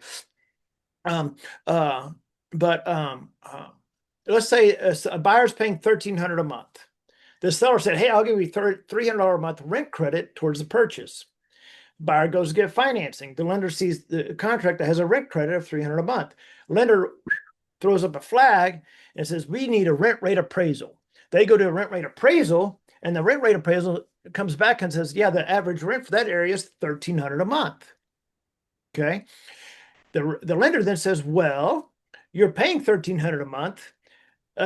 You were getting a $300 a month rent credit, but in order to get that rent credit, you should have been paying $1,600 a month. You were paying $1,300, so now we're going to disqualify the $300 a month rent credit. So now the seller has accidentally screwed over the buyer, not knowing lending guidelines. I mean, why would they, right? And now the buyer's pissed off. So we got away from all that and called it what it is, which is a seller concession. It's the same thing. We're just not using the term rent credit in the documents. So when the buyer goes to get financing, they're getting a seller concession. When we did that, we got away from that monthly amount, 300, 400, whatever that amount was. And we just call it what it is. Seller concession, 3,600. Seller concession, 4,800. The more expensive the house, we raise that seller concession up a little bit. Most of our houses are $3,600 concession because of the price point that most of our houses are in. Why 3,600? Well, because Is it about 1% of the purchase price, or is that just no, coincidental here? actually, it's more simple than that, Dan. It's so simple. The reason we came up 3,600 for the seller concession on most of our deals is because we were offering 300 a month. 300 times 12 is 36. Yep. So it simply goes in the HUD as a seller assisted seller contribution. Now, theoretically, if they apply for a loan and they get approved 1 month after doing it, do they still get the $4,800? Yes, Yeah. yes. So, Okay. and guys, Pablo and Brandon, I am going to follow up with y'all's questions, but this is a really good topic, and so I'm going a little bit deeper here. Couple of things. The seller concession goes towards the closing cost. Okay. So the buyer will have some additional closing costs still, right? Because the closing cost for the buyer is about 3%, 3.5%, somewhere in there. When you figure in prepays, loan origination, all that. Now, they can get that concession at any time. When they go to get financed, they're getting that concession. They do not have to wait 12 months. The seller doesn't want them to wait 12 months, in most cases.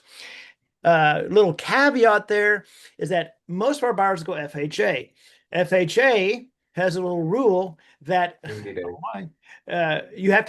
had to make 6 payments to the seller to get FHA financing. It's almost like seasoning the buyer. Okay. Okay.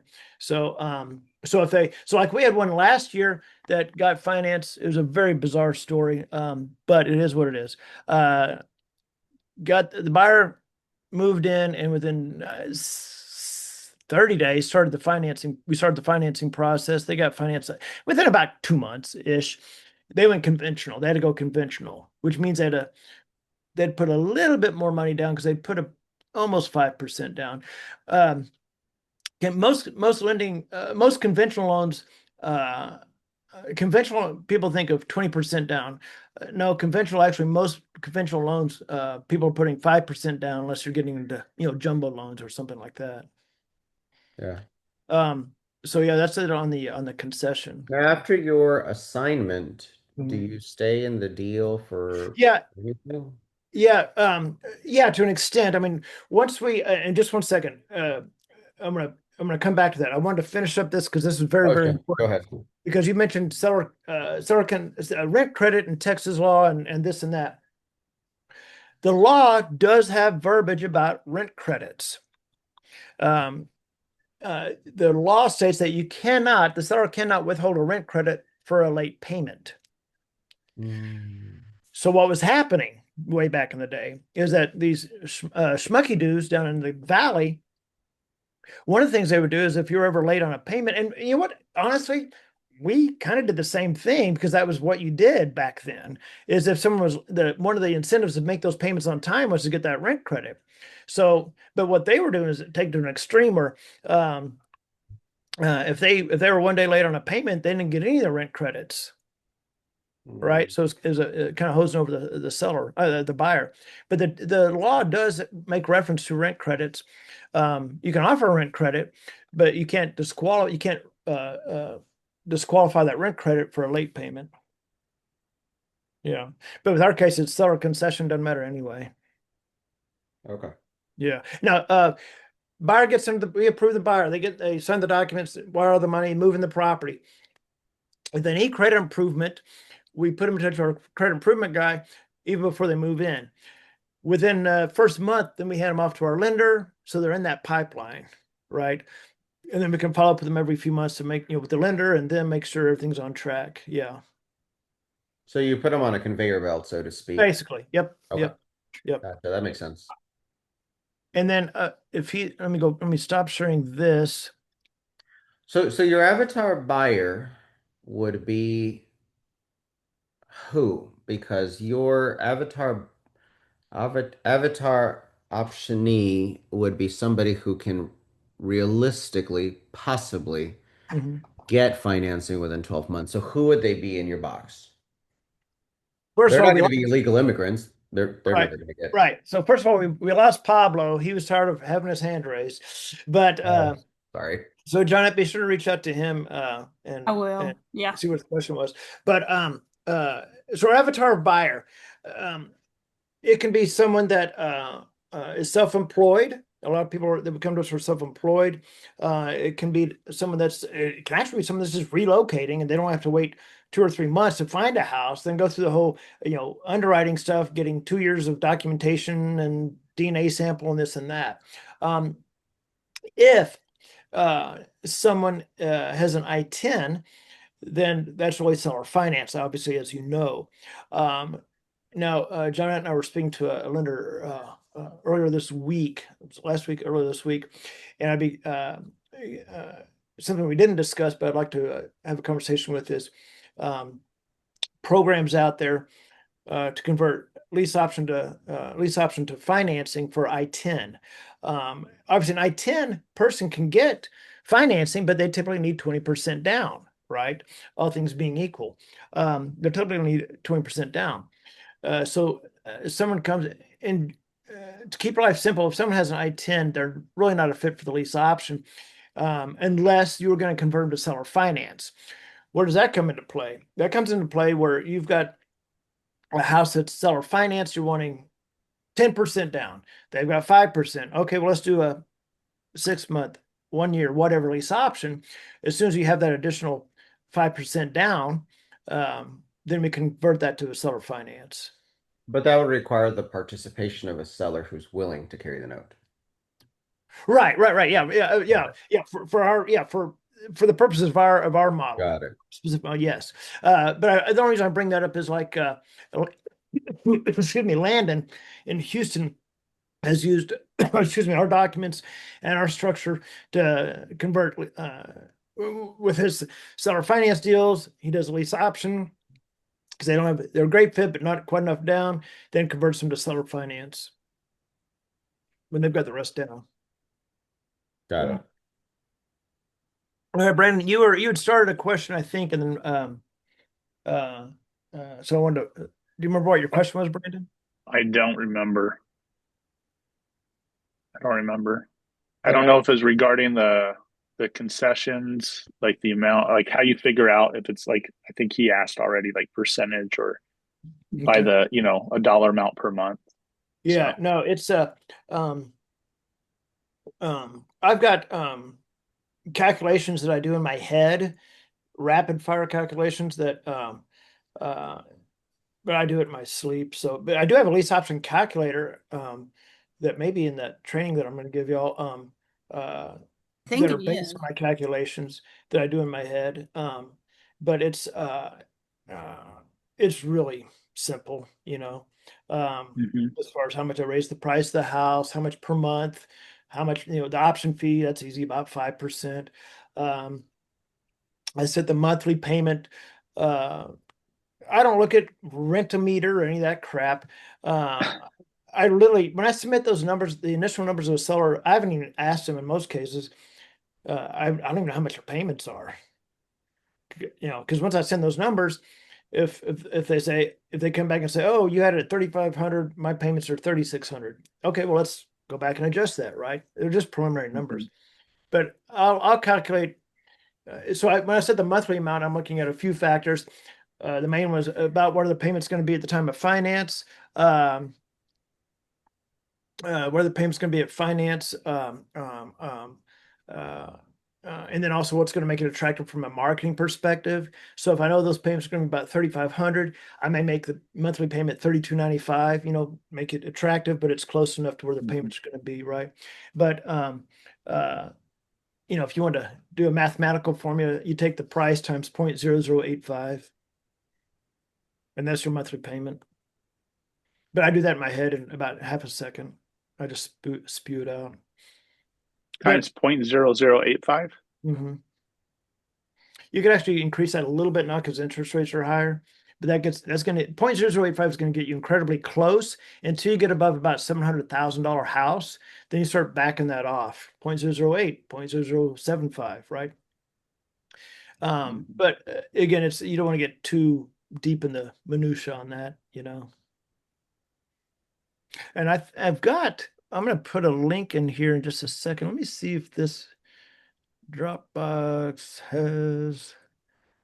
No, this doesn't have the calculator. I think I could add my calculator to that. Let me try. I'm gonna file upload. Let me see here. Where is that copy of John Jackson? Let me, can I just copy and paste that? Copy, maybe. So what I'm gonna give y'all is yeah. Oh, where'd my screen go? I think I just killed my screen. Just a second, guys. Where'd my Safari go?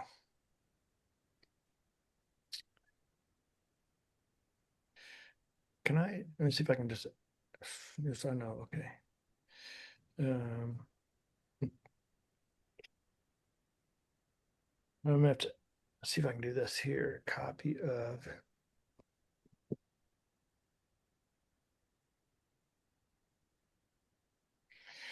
Copy of John Jackson.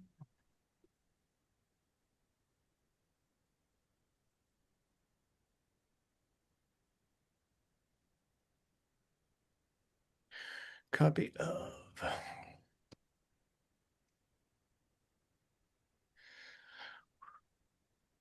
Copy of John. I think I can move this. So I've got my entire, and I'm going to show this to y'all. I've got my entire Texas training in here in this Google Drive, and I'm going to add something for y'all, and I'll walk y'all through this, and then I gotta minimize everything.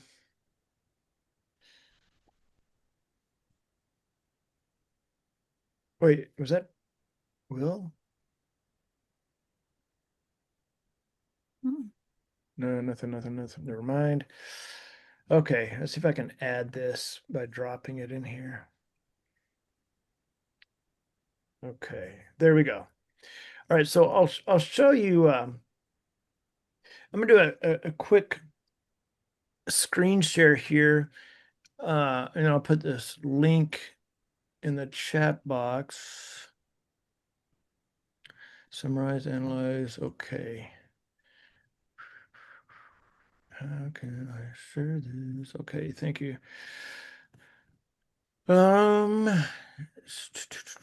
Share with me. Okay, I want to. There it is. Okay, hit share. Link. In with the link.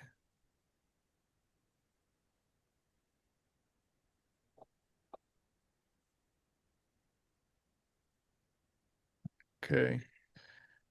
Copy link. All right, I'm gonna and we'll keep going, guys. I just want to go ahead and put this in the chat box while I'm thinking about it, and I'll show you what all this has here.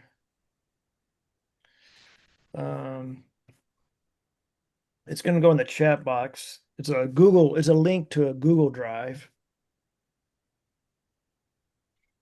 And I'll show you let me do a screen share here just to kind of walk y'all through that real quickly.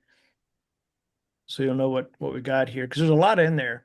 So again, this doesn't have my documents, which I do. I'm going to talk about that here in just a second and make sure everyone has Johnette's phone number, even though she put it in the chat box. But for the purpose of this, He likes to hand out my number. yes. So you'll see all these documents in this Google Drive.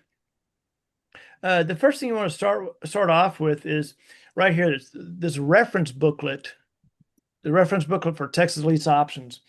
It's a 22-page document that goes through the history of Texas Lease Options and this and that.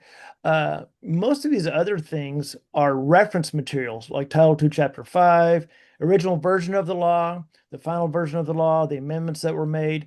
So you can, and on these, on the original version of the law, I'm sorry, the final version of the law, you'll see handwritten notes on there.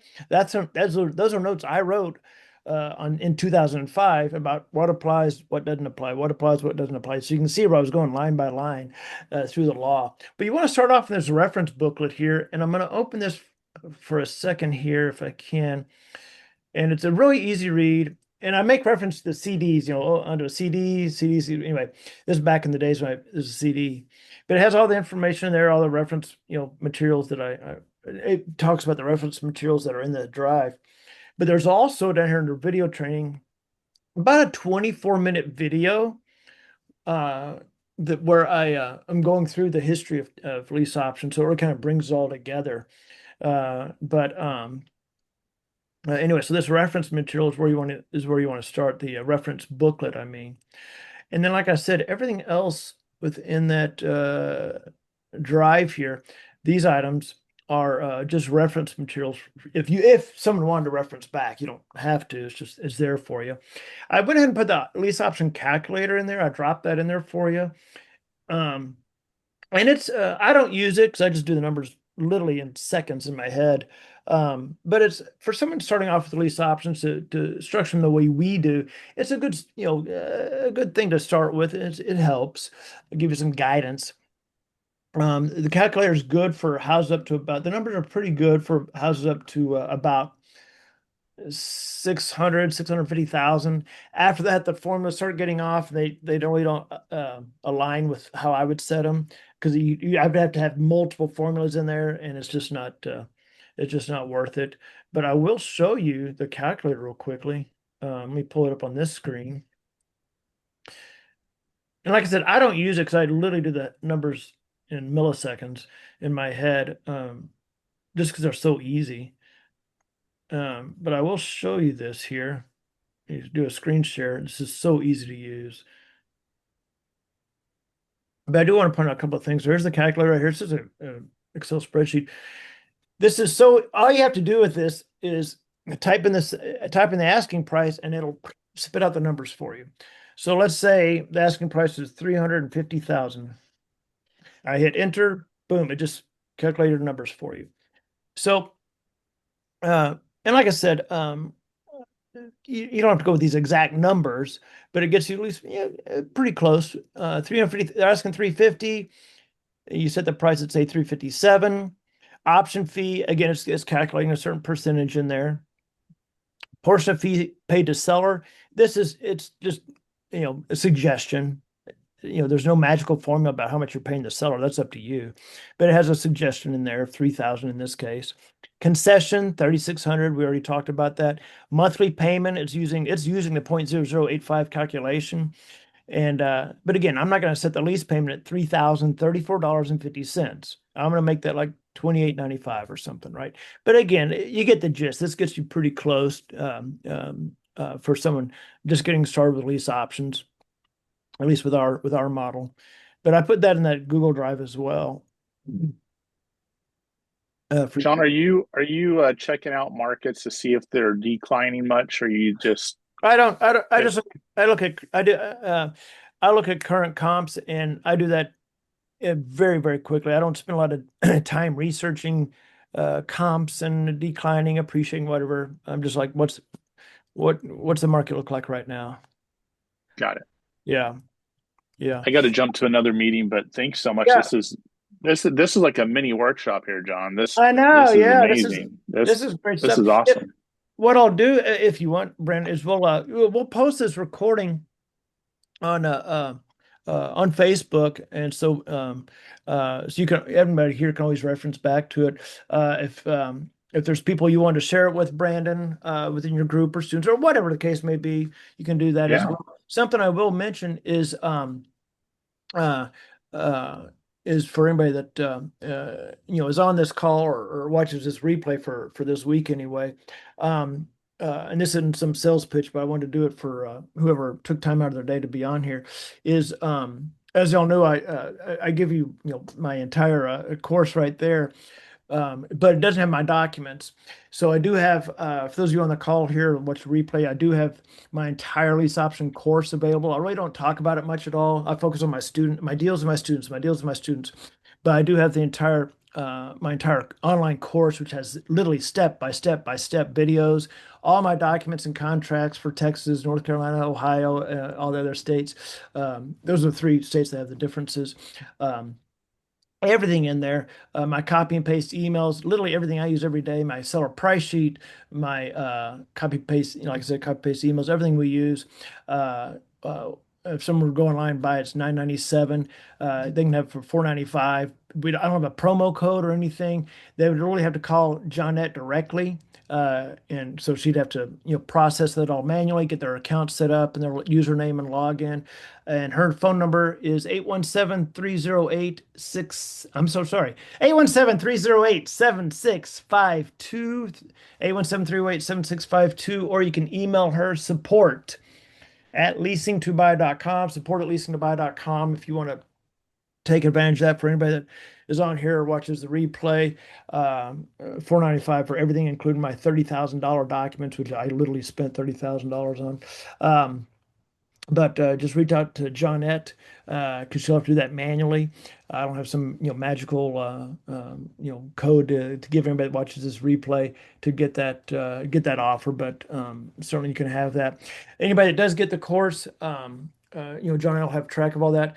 Once anybody gets that, then we will be reaching. Once she gets you set up, then we'll do another Zoom to onboard anybody that gets the course, so I can guide you through all of that and show you how to start and get started with the marketing, all of that. So you won't be left alone by any means. But reach out to her support@leasingtobuy.com. Let her know that you were on this training or you saw the replay. Send it out to me. I'll shoot it out to School of Sharks. Yeah, I'll do that. Yeah, we'll get this replay out to you, Dan and Brandon. I know he had to jump on another call there, but yeah. So I've got Pablo's question. Whenever Yeah, you okay. get to a stop Okay. point, I've got Pablo's question. Okay. He said it's on buyers. He's asking if we ever build a buyer's list, or do we market strictly for a buyer for a house? So yeah, there again, this is different than wholesaling. With wholesaling, your buyers are your buyers. I mean, you build a buyer's list, right? And those buyers, for the most part, are there. With lease options and seller finance as well, you could build this buyer's list of say 100 people that are looking for say seller finance or looking for lease option, but that list is very fluid. Meaning, someone looking for seller finance today, in 6 months they may have already moved. We got another house, right? That list is going to change so much. Now through Leasing to Buy, people sign up for our newsletter, and once a week we'll send out houses of the week, if you will, that we're highlighting. But for many years I was building a buyer's list, email list, and found that it wasn't that effective. Again, because someone's looking for a house, they're not looking, they're looking ideally probably in the next 60 days, right? 90 days maybe. And so you've got to constantly be feeding more buyers onto that list. Whereas wholesaling, as an example, you've got 100 cash buyers. And for the most part, those cash buyers are cash buyers. And whether you have a house today or 90 days, they're looking to buy, right? So it's different. It's different in that regard. Yeah. But And Dan has a question in the chat. all right. Okay, I think I know what he's asking. He said how I seller agent paid here. How does the seller's agent get paid? I think is what he's trying to ask in English. So I don't pay a seller's agent unless the agent brought me the house or the buyer. And what I pay that agent if they bring me a house or a buyer is a full month's payment. So in a straight lease, typically, an agent, it varies, but on average, an agent's going to get say 50% of 1 month's 50% of 1 month's payment. So if the payment's $2,000 a month, they're going to make $1,000, and of course they got to give some to their broker, right? So they're going to make hundreds of dollars. Whereas we'll pay him a full in this example, $2,000. You brought me a house, you brought me a buyer.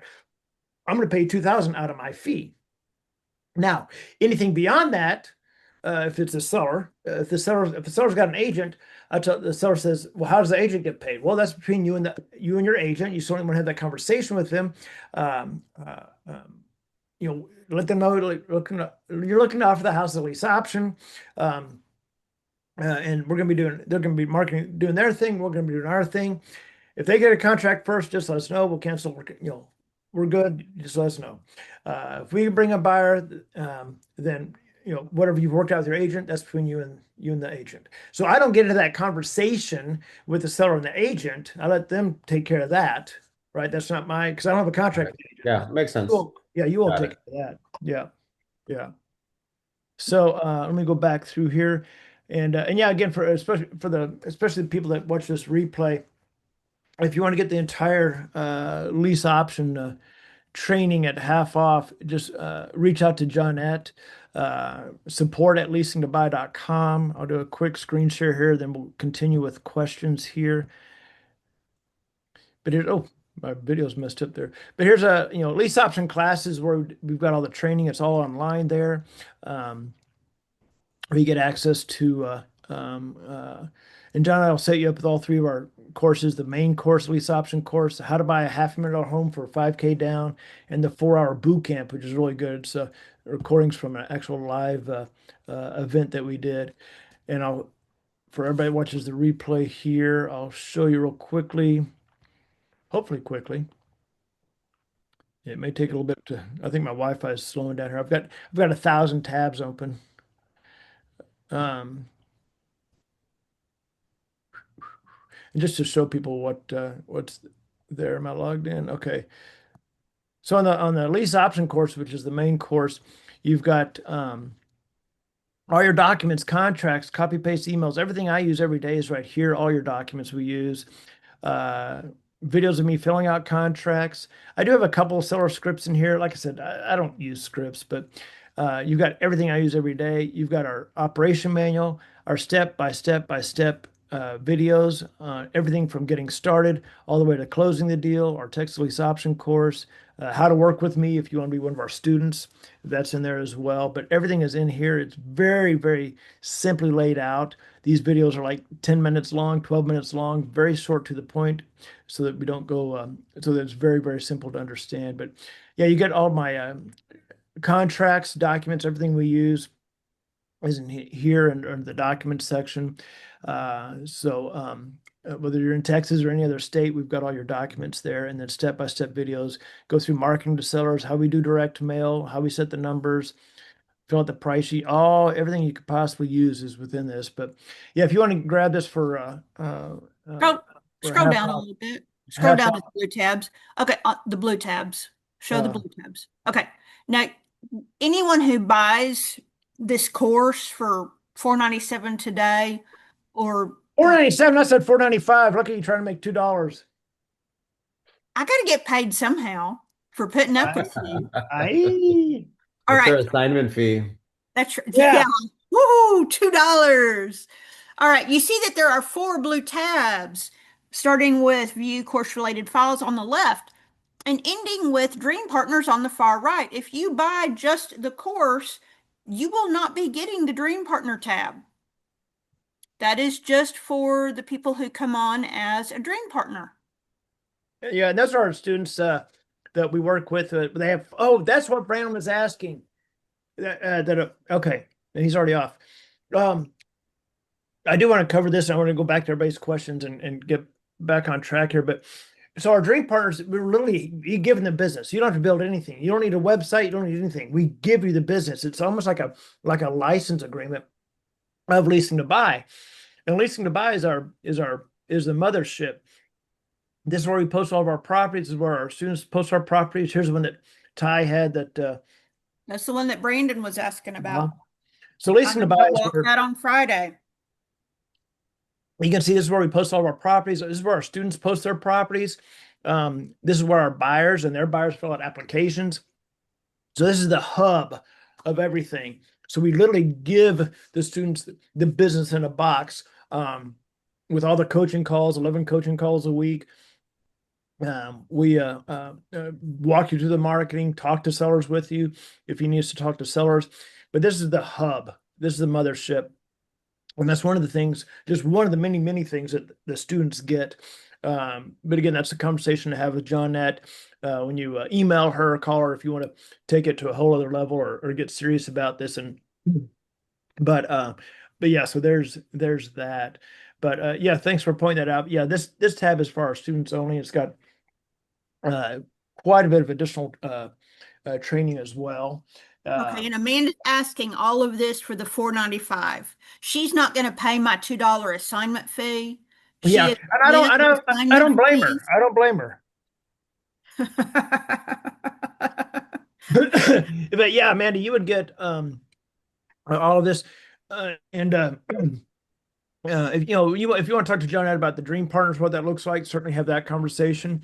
But the $4.95 will not include the Dream Partner program. It is just those 3 blue tabs and all of, those videos down below that he was talking about, and those 2 other courses. Yeah. Did you want to talk? Because I know this, I'm going to send it out to my School of Sharks community. Yeah. Did you want to talk about the cost of the Dream Partnership or not? It's up to you. I mean, yeah, I mean, we can. It's really at the end of the day.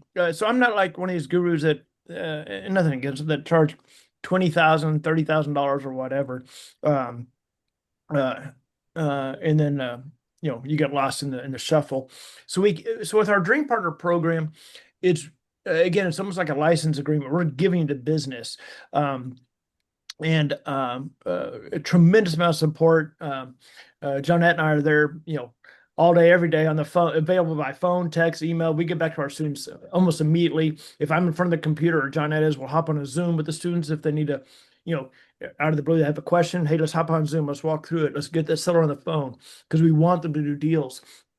Really, with the Dream Partner program, for the investment, it's almost like we just kind of want our costs covered, because we have hard costs involved to bring someone on board for the licensing of our software, and we've got a lot of stuff that goes on behind the scenes that we have to run the business, and we have to pay our coach. We've got to pay the coach. So so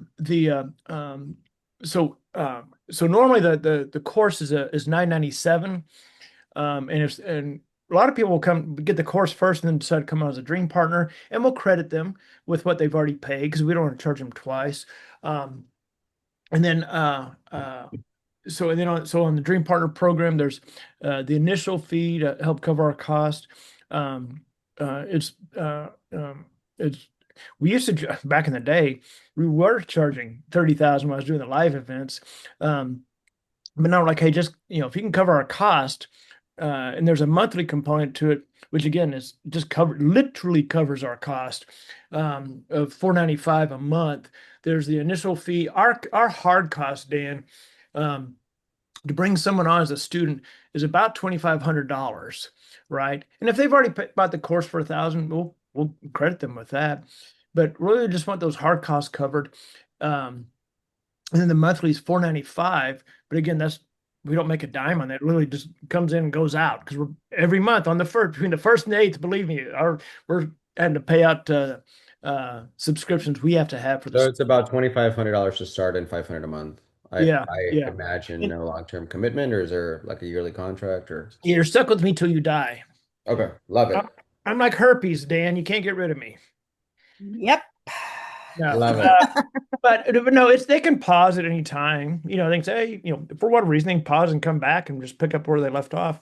But where we make our money, Dan, because at the end of the day, we do have to make some money, is on the deal split. So what we do is we deal split on the first $50,000 worth of deals. You're going to say 50,000 deals. No. $50,000 worth of deals, profits. So it's 25 to them, 25 to us. After that, anything they make, it's all theirs. There's still nothing changes as far as the relationship and what they have access to. It's just that, now anything they make is all theirs. They still get 1,000% support. We're there 100% for anything they need. Nothing changes there. It's just now anything they make is all theirs. but that's really our carrot at the end of the stick, if you will, is on the deal split. So, and you know what, Dan, I didn't used to do that, and I started doing that in 2019, 2020. When we did that, we made that shift and changed the way our coaching model was, and we added that deal split component to it. Because previously, Dan, I used to think, well, you already pay me for coaching. Why would I take more money? Yeah, but then I changed that. When we did that, Dan, it was amazing how the success rate went through the roof, because now they don't feel like we're in the stands telling them how to run the race. We're on the track with them, holding their hand, running the race with them, if that makes sense. Yeah. Now they've got a carrot, we've got a carrot. They feel even more supported, um, uh, and so we can, even spend even more time, whatever that may be, to make sure that they're successful. But and I've had there's one student. She's in Austin, Texas.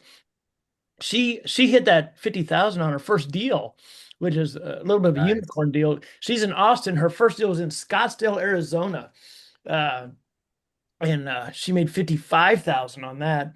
And so she hit that mark on the first deal, which is not normal. We have another student in San Antonio. I think her third deal, I think, hit that mark.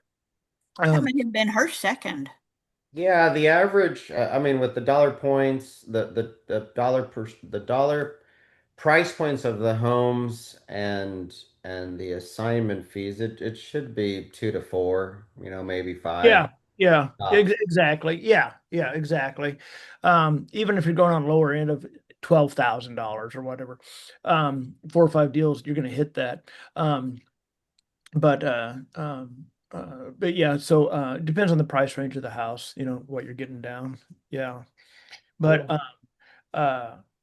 yeah, it's a heck of a deal, especially with what other people pay for, if you will, mentorship, where they're getting a Zoom call a week, and really no support. God knows you and I've heard those horror stories, or maybe lived through some of them. I don't know, but Little or both. yeah. So we definitely overload them with support and help and guidance on everything. So, but yeah, so if we can just get our costs covered, hey, let's do that, and let's focus on the deals. Let's focus on the support and the training and doing the deals. Yeah. Cool. But yeah, so if they can cover our cost, $2,500, and then it's 500 a month. That starts after that. Then yeah, then we crush the deals, and you'll see them blasted everywhere on leasing to buy. I mean, God knows how many deals we have right now. It's probably, well, it'll tell you right here. Well, I've got 8, 12. I've got 3 more I need to add and a portfolio. look, we got 52 seller finance. So, I mean, that's whatever. Well, it's probably about 120, 130 deals that our students have right now. Mhm. That's awesome. Oh, whoa. Scroll back up just a little bit. That little blue house, Yeah. that's Pablo's house. Oh, yeah. Yep. Yeah. Yeah. So here's his house. And I was going to, since we're on this, Johnette, Mhm. I was going to tell you, I wanted to see you tweak this description slightly. Oh, you did. Never Someone, mind. it Never mind. wasn't me. It was Yeah. not me. Oh, okay. Yeah, was not me. Okay. It's there now. Never mind. The interest rate wasn't there. Hey, I've got to jump off the call, Yep. but just send me the link later and Yep. we'll shoot it out. Great seeing you. Great seeing everyone. Take care. Hi, Dan. You bet. See Take care, ya. Dan. Bye. Okay. All right. Joseph, Now that Dan's out of the way, we can actually get down to business. yeah, Joseph Swingle has now joined us. I hope I pronounced that last name correctly. Hey, Joseph. I see Amanda. Amanda had to jump off. Yeah. And Abe has been in and out. It looks like he's in with us right now. Let me see here. And Ed has just talked I nonstop. know Ed won't shut his pie hole. Ed probably has like a 2-year-old son at home that got on the Zoom, and Ed has no idea that he's logged in. Yeah. and Carrie hasn't said anything, but I think that's because you wore him out yesterday. Oh, Ed's at the airport. Okay, well, Oh, okay. I prefer my thought that your 2-year-old logged in. Uh, um, well, so we've covered a lot here. No, Amanda had to bounce. So definitely reach out to her, Johnette, Yeah. uh, about everything. And Carrie says the grandkids are causing it. I understand that. Yesterday, for the last 2 days, Jen, my dear friend, her grandkids were here, and uh, I forgot how rambunctious young kids could be. Uh, uh, anyway, so while we got all the time in the world here, but do y'all have while we're still here, do y'all have any additional questions? Even if you're at the airport, you can type it in. Any questions you have? I know we covered a lot here. Yeah, great call, man. This. I think Yeah. Brandon had it right. This is like a mini class, a mini Yeah. mastermind class. Yeah. Between today and yesterday, Yeah. oh my gosh, 2.5 hours, both Yeah. days. Yep. Yeah. Yeah, exactly right. Which means in 10 minutes, Philip will hop on. After we after we've already Yes, back. he will. Hey, do you want me to text him? I will text him and tell him. No. Uh no, Lauren. Okay. Anyway, well, for those that came on late, I'm looking at Joseph right here, at least his name. Uh Joseph, we covered a lot on the last 2.5 hours. Got into some topics I had no intention of getting into, but they were great, great topics to discuss. I'm so grateful that Brandon and Dan could both join us. I was really hoping that William Tingle could hop on later because he's been around a long time, just to get some of his, uh, kind of what he's heard about Texas and this and that, which uh, uh, just because he's very experienced as well. Okay, Carrie, I'm sorry. Carrie asked, what is our fee when we do seller finance? Great question. Great question.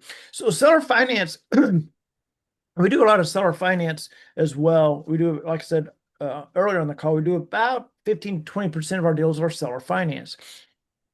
So you can do it a couple different, number of different ways, Carrie. I like to keep things simple. I just tell a seller, look, because what I do, is I talk to a seller, and so I've got like, here's just some of them. This isn't all of them. This is a few of the sellers I talked to yesterday. One of my, two of them I've got to send numbers to today after this call. I've got a lot more in the pipeline than this. But what I do, if it's a seller finance, if I know it's seller finance, then my fee is going to be the same as it would be on a lease option, whatever that is, 12,000, 15,000, whatever that is. But it's different in the sense that we get paid from the title company. Our money comes from the title company, comes from the buyer for their down payment, but then the title company sends us a wire. But a lot of our deals we do, we say, okay, well, let's look at lease option and seller finance, Mr. Seller. I'm going to send you 3 emails. Email one's who we are, what do we do, how does it work? Second email, preliminary lease option numbers.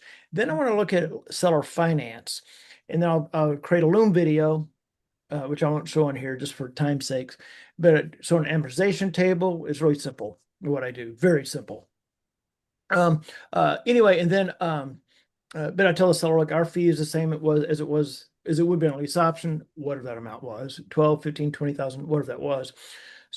So we get paid the same on seller finance. Now, I've had some students before where they worked out seller finance where they were going to get half the down payment or whatever. Yeah, you can do that. I like to just keep things simple and make it attractive to all parties. So I just put our fee the same as it would be on a lease option. There's a little more work involved in seller finance, nothing scary, just couple more moving pieces, documentation wise and stuff. Nothing to worry about there. But so there's a little more work on seller finance. But it comes from the title company. But I just, Johnette and I just have the same fee, but that it would have been on a lease option. And it's not all set in, those numbers are not all set in stone, like he was talking to you about earlier. For instance, with Pablo's house, and as John has told you, the option fee is our paycheck, and we're just giving part of our paycheck back to the seller. So, for instance, with Pablo, because he's an investor, he's going to be bringing me more properties. I split that option fee 50-50 with him. Now, on the seller finance, normally that whole option fee amount would still be my paycheck, but because this is a special case, Pablo's going to be bringing more properties, and I like that. That's my way of saying thank you. I still went with the half of my paycheck for him. So it's go with I go with what I feel is right. And many times what I'll tell our students when they're asking is I'm not greedy for the money, I'm greedy for the deals. And if these sellers are happy with what we're doing for them, they're going to tell other people.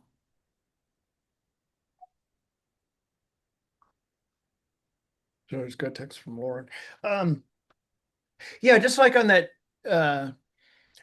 seller price sheet I showed earlier, $20,000 option fee. I was giving the seller 8 to make it more attractive because that well, the seller's father is he works with a family office where they lend money to investors that do fix and flip and whatever. And he wants a resource to tell his clients that they give money to, they fix and flip whatever, and now they need to move this inventory, right? He wants to give them another resource to move those properties, which means what? More properties. It means inventory. It means a pipeline of deals. I'm like, hey, I'll give you 8,000 of my fee. Or like John Ed said, I'll give you half. I've given lots of investors half, knowing they're going to send me more and more properties. I used to do that a long time ago. That started many years ago, like 04, probably 04 or so, when I started doing deals for HomeBuster franchisees. And they would send me not just one property, they'd send me a spreadsheet of whatever, 5, 6 properties. So we'd split the option fee. In those cases, with HomeBusters, we had a deal worked out where we'd split the option fee. Ah, geez, you did text him, didn't you? We were just saying, we were just about to wrap up the call, and I said that means Philip will hop on in 10 minutes after we've hopped off. What I would do is my deal with HomeBusters was I would give them half the option fee. Then once our buyer closed, we would get our other half at the time of closing. So we'd still get the full. So we'd get the full option fee. It was just half up front, then half after our buyer closed. But you can structure it that way if you want to. I haven't done that in a long time. Nothing wrong with that, but that's whatever you want to work out. But yeah, and sorry about that. Just to add a little bit of information there, the gentleman that my brother's been referring to that does the home office thing, he was referred to me by another investor, someone whom I am marketing several properties for right now. Just to give you a little background on that and to show you how far your reach is. I'm doing something, looking here on my phone. Yeah, it's a great question. So Philip Work just hopped on, which means it's time for us to go now.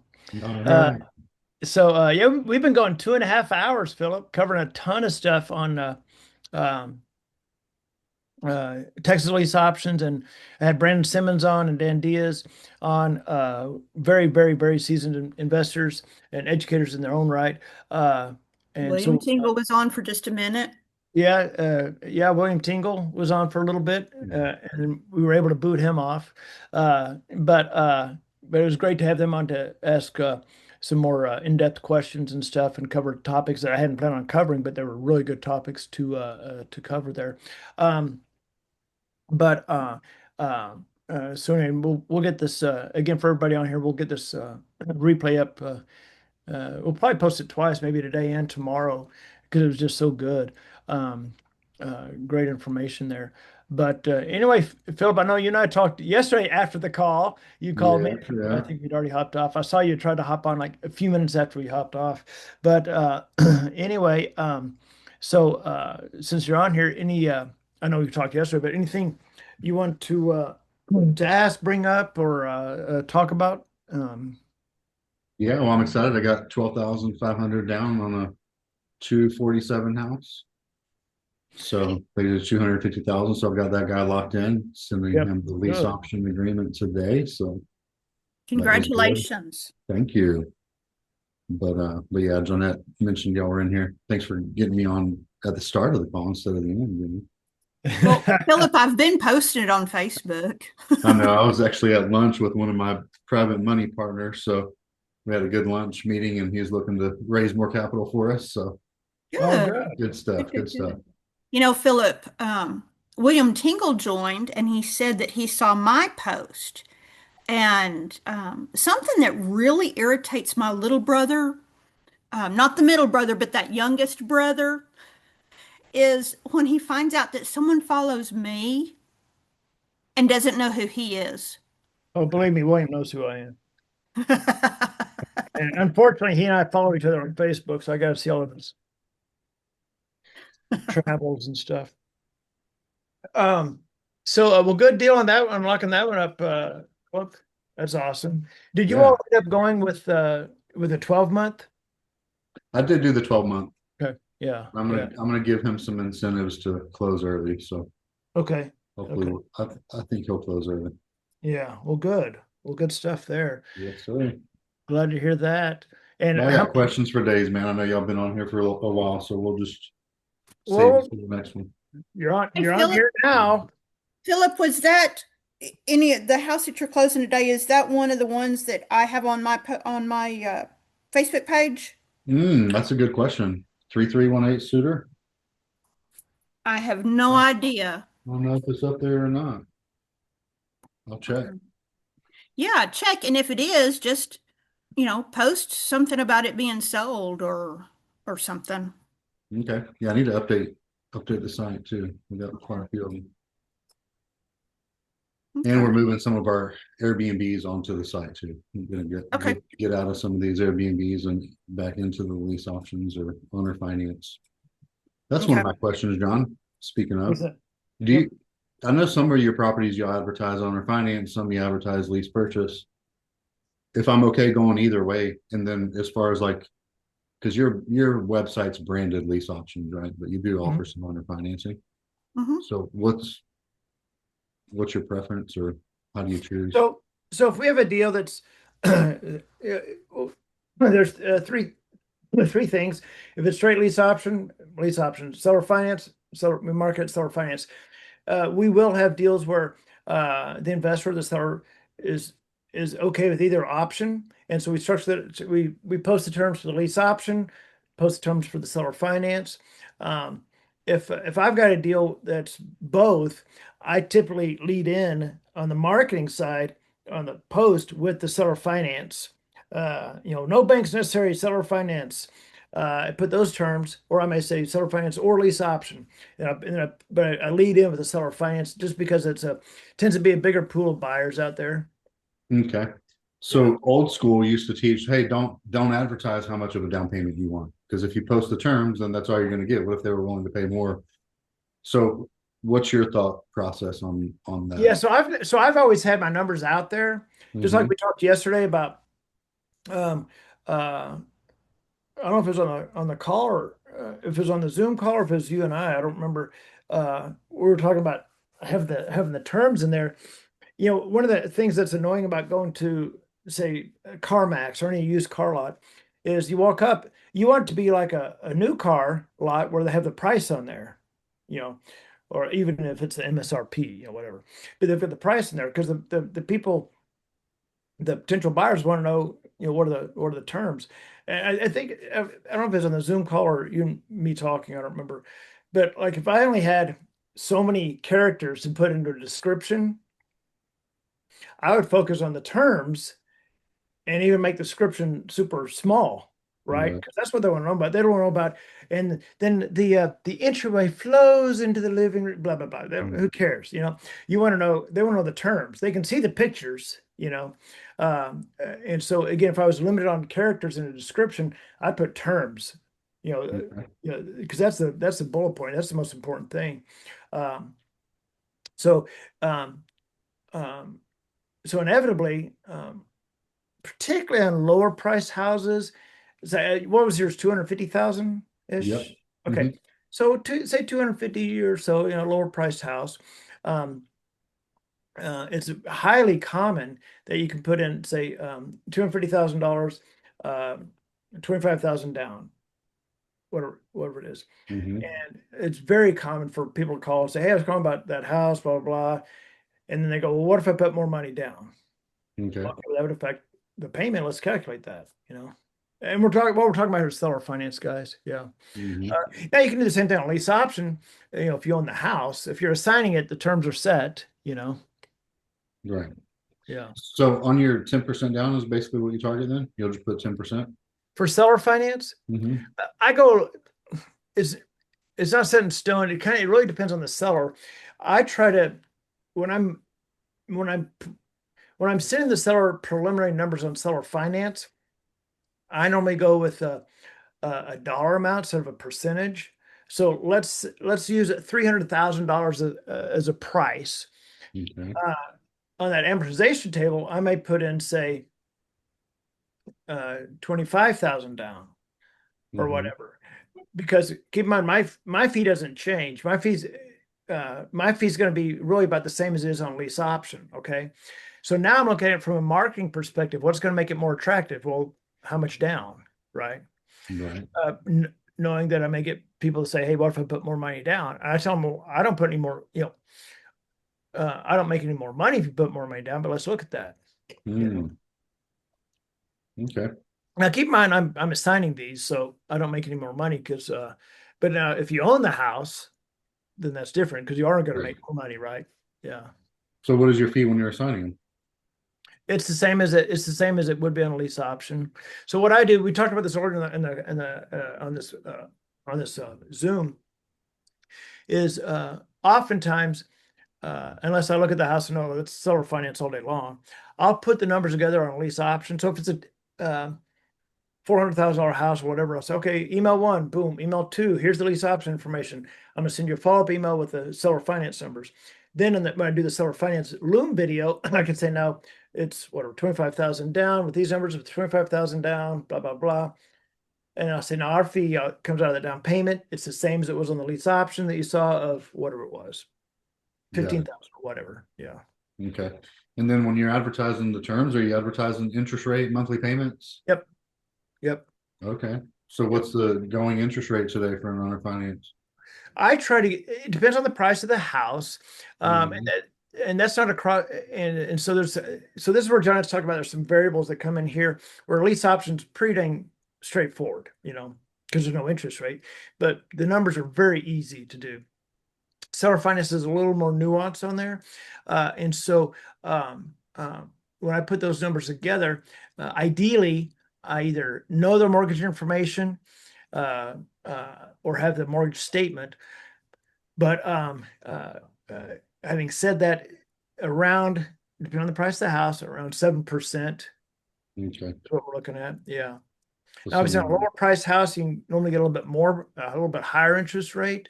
But at the end of the day, if it's your house, you own it, then that's up to you. But we set it at about 7%, depending on the price, because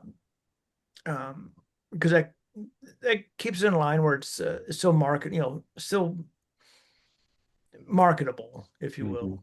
Okay. And then On on a the $1 million monthly, home, I'm going to go on a $1 million home. I'm going to go a little bit lower in the interest rate because then you go higher than 6.5%, 7%, and the payment gets out of whack. right, exactly. And then do you Look, advertise just the PI or do you do PITI on that? I put PI plus taxes and insurance. Mhm. So in other words, because I don't know what if I know what the escrow is for the seller, I can say approximately X amount for Okay. escrow. Philip, something I do when I'm putting together seller finance numbers is I'll check. Even if I did seller finance numbers yesterday, I do a search for what the daily mortgage rates are for that area, Okay. just so that I'm staying on top of it. Okay. And then Yeah, I go and adjust it. You know, if it, like my brother was saying, if it's a high-end house, yeah. I adjust that mortgage rate a little bit lower. If it's the low-end house, then I raise that interest rate a little bit. Okay. So you'll look at bank rate and maybe just mark it up a little bit from bank rate. Yeah, I just Google what's Google mortgage. what's current mortgage rates, and then for owner finance, what do you mark it up, a point or 2% more? Or Oh, again, it depends on if it's a low-end house or a high-end house. okay. So we can't be like Landon, right? And just do 10% down, 10% interest on every house.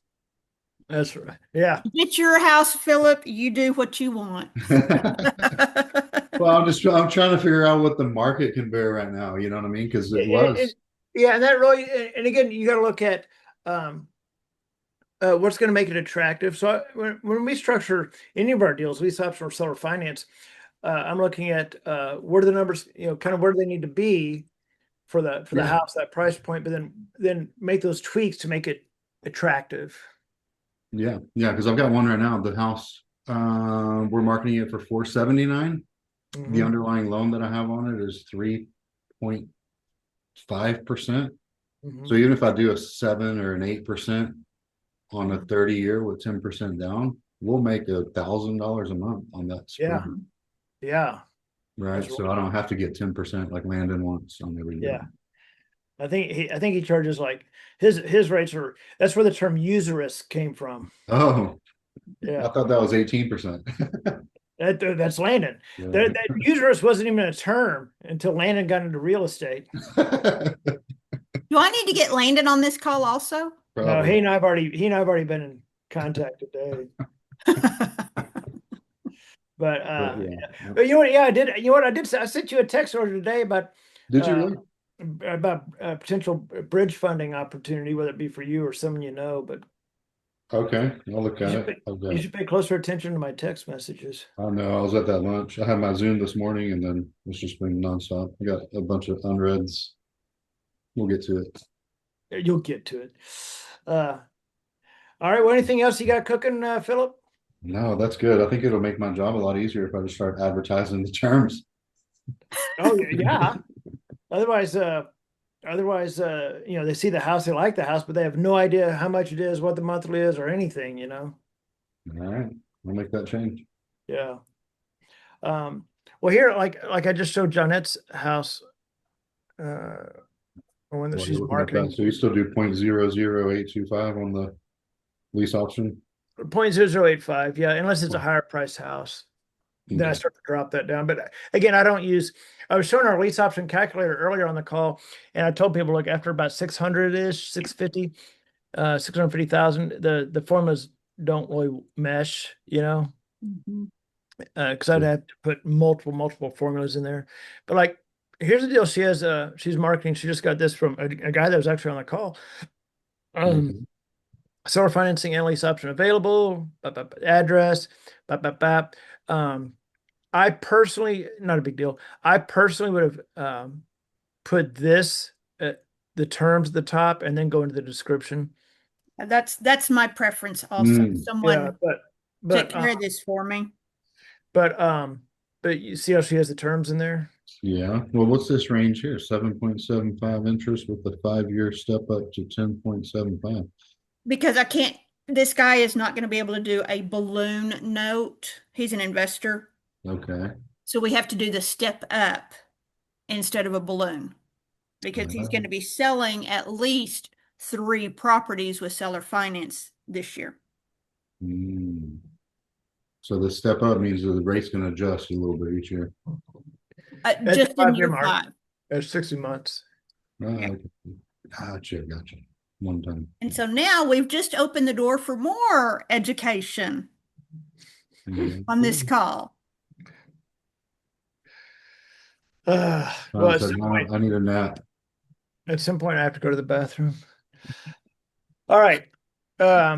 We do have our coaching call at 4, so an hour and 15 minutes. I'm gonna see if I can maybe able to get a haircut, maybe not. If not, I've got all these sellers to reach out to still to follow up with. So Okay. Does anybody have any questions? Abe? iPhone? Evan Bola's been around a long time.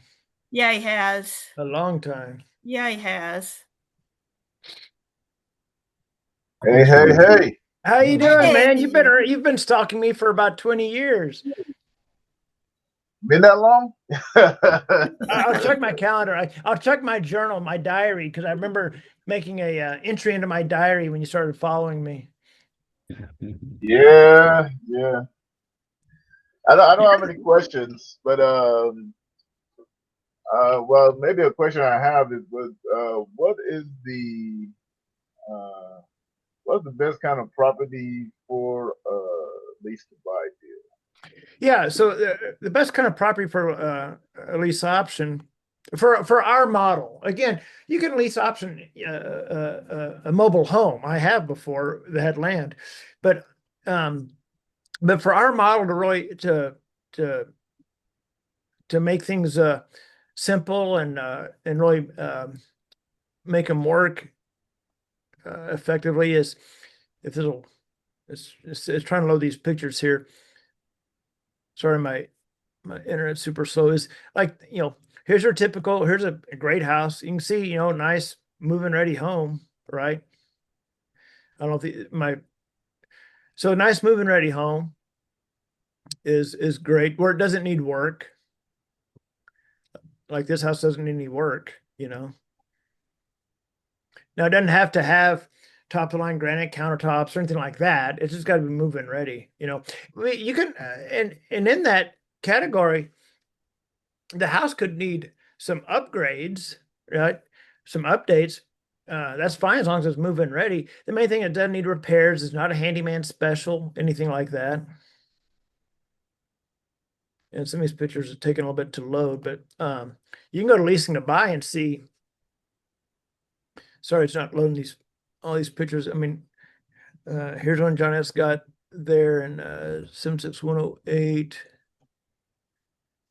Spree, yeah, but you can see, the quality of, as I refer to the quality of product that we bring to the market. This is really our bread and butter that we go for.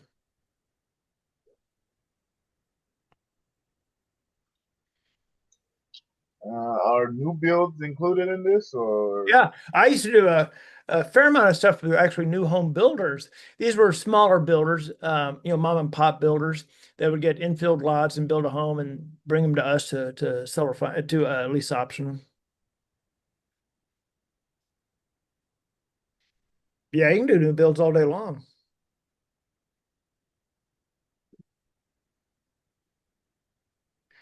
There we go.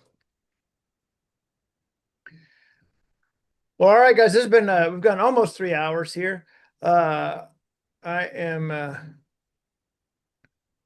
gonna try to grab something to eat, and I guess I'll get a haircut tomorrow because Phil popped on late. There you go.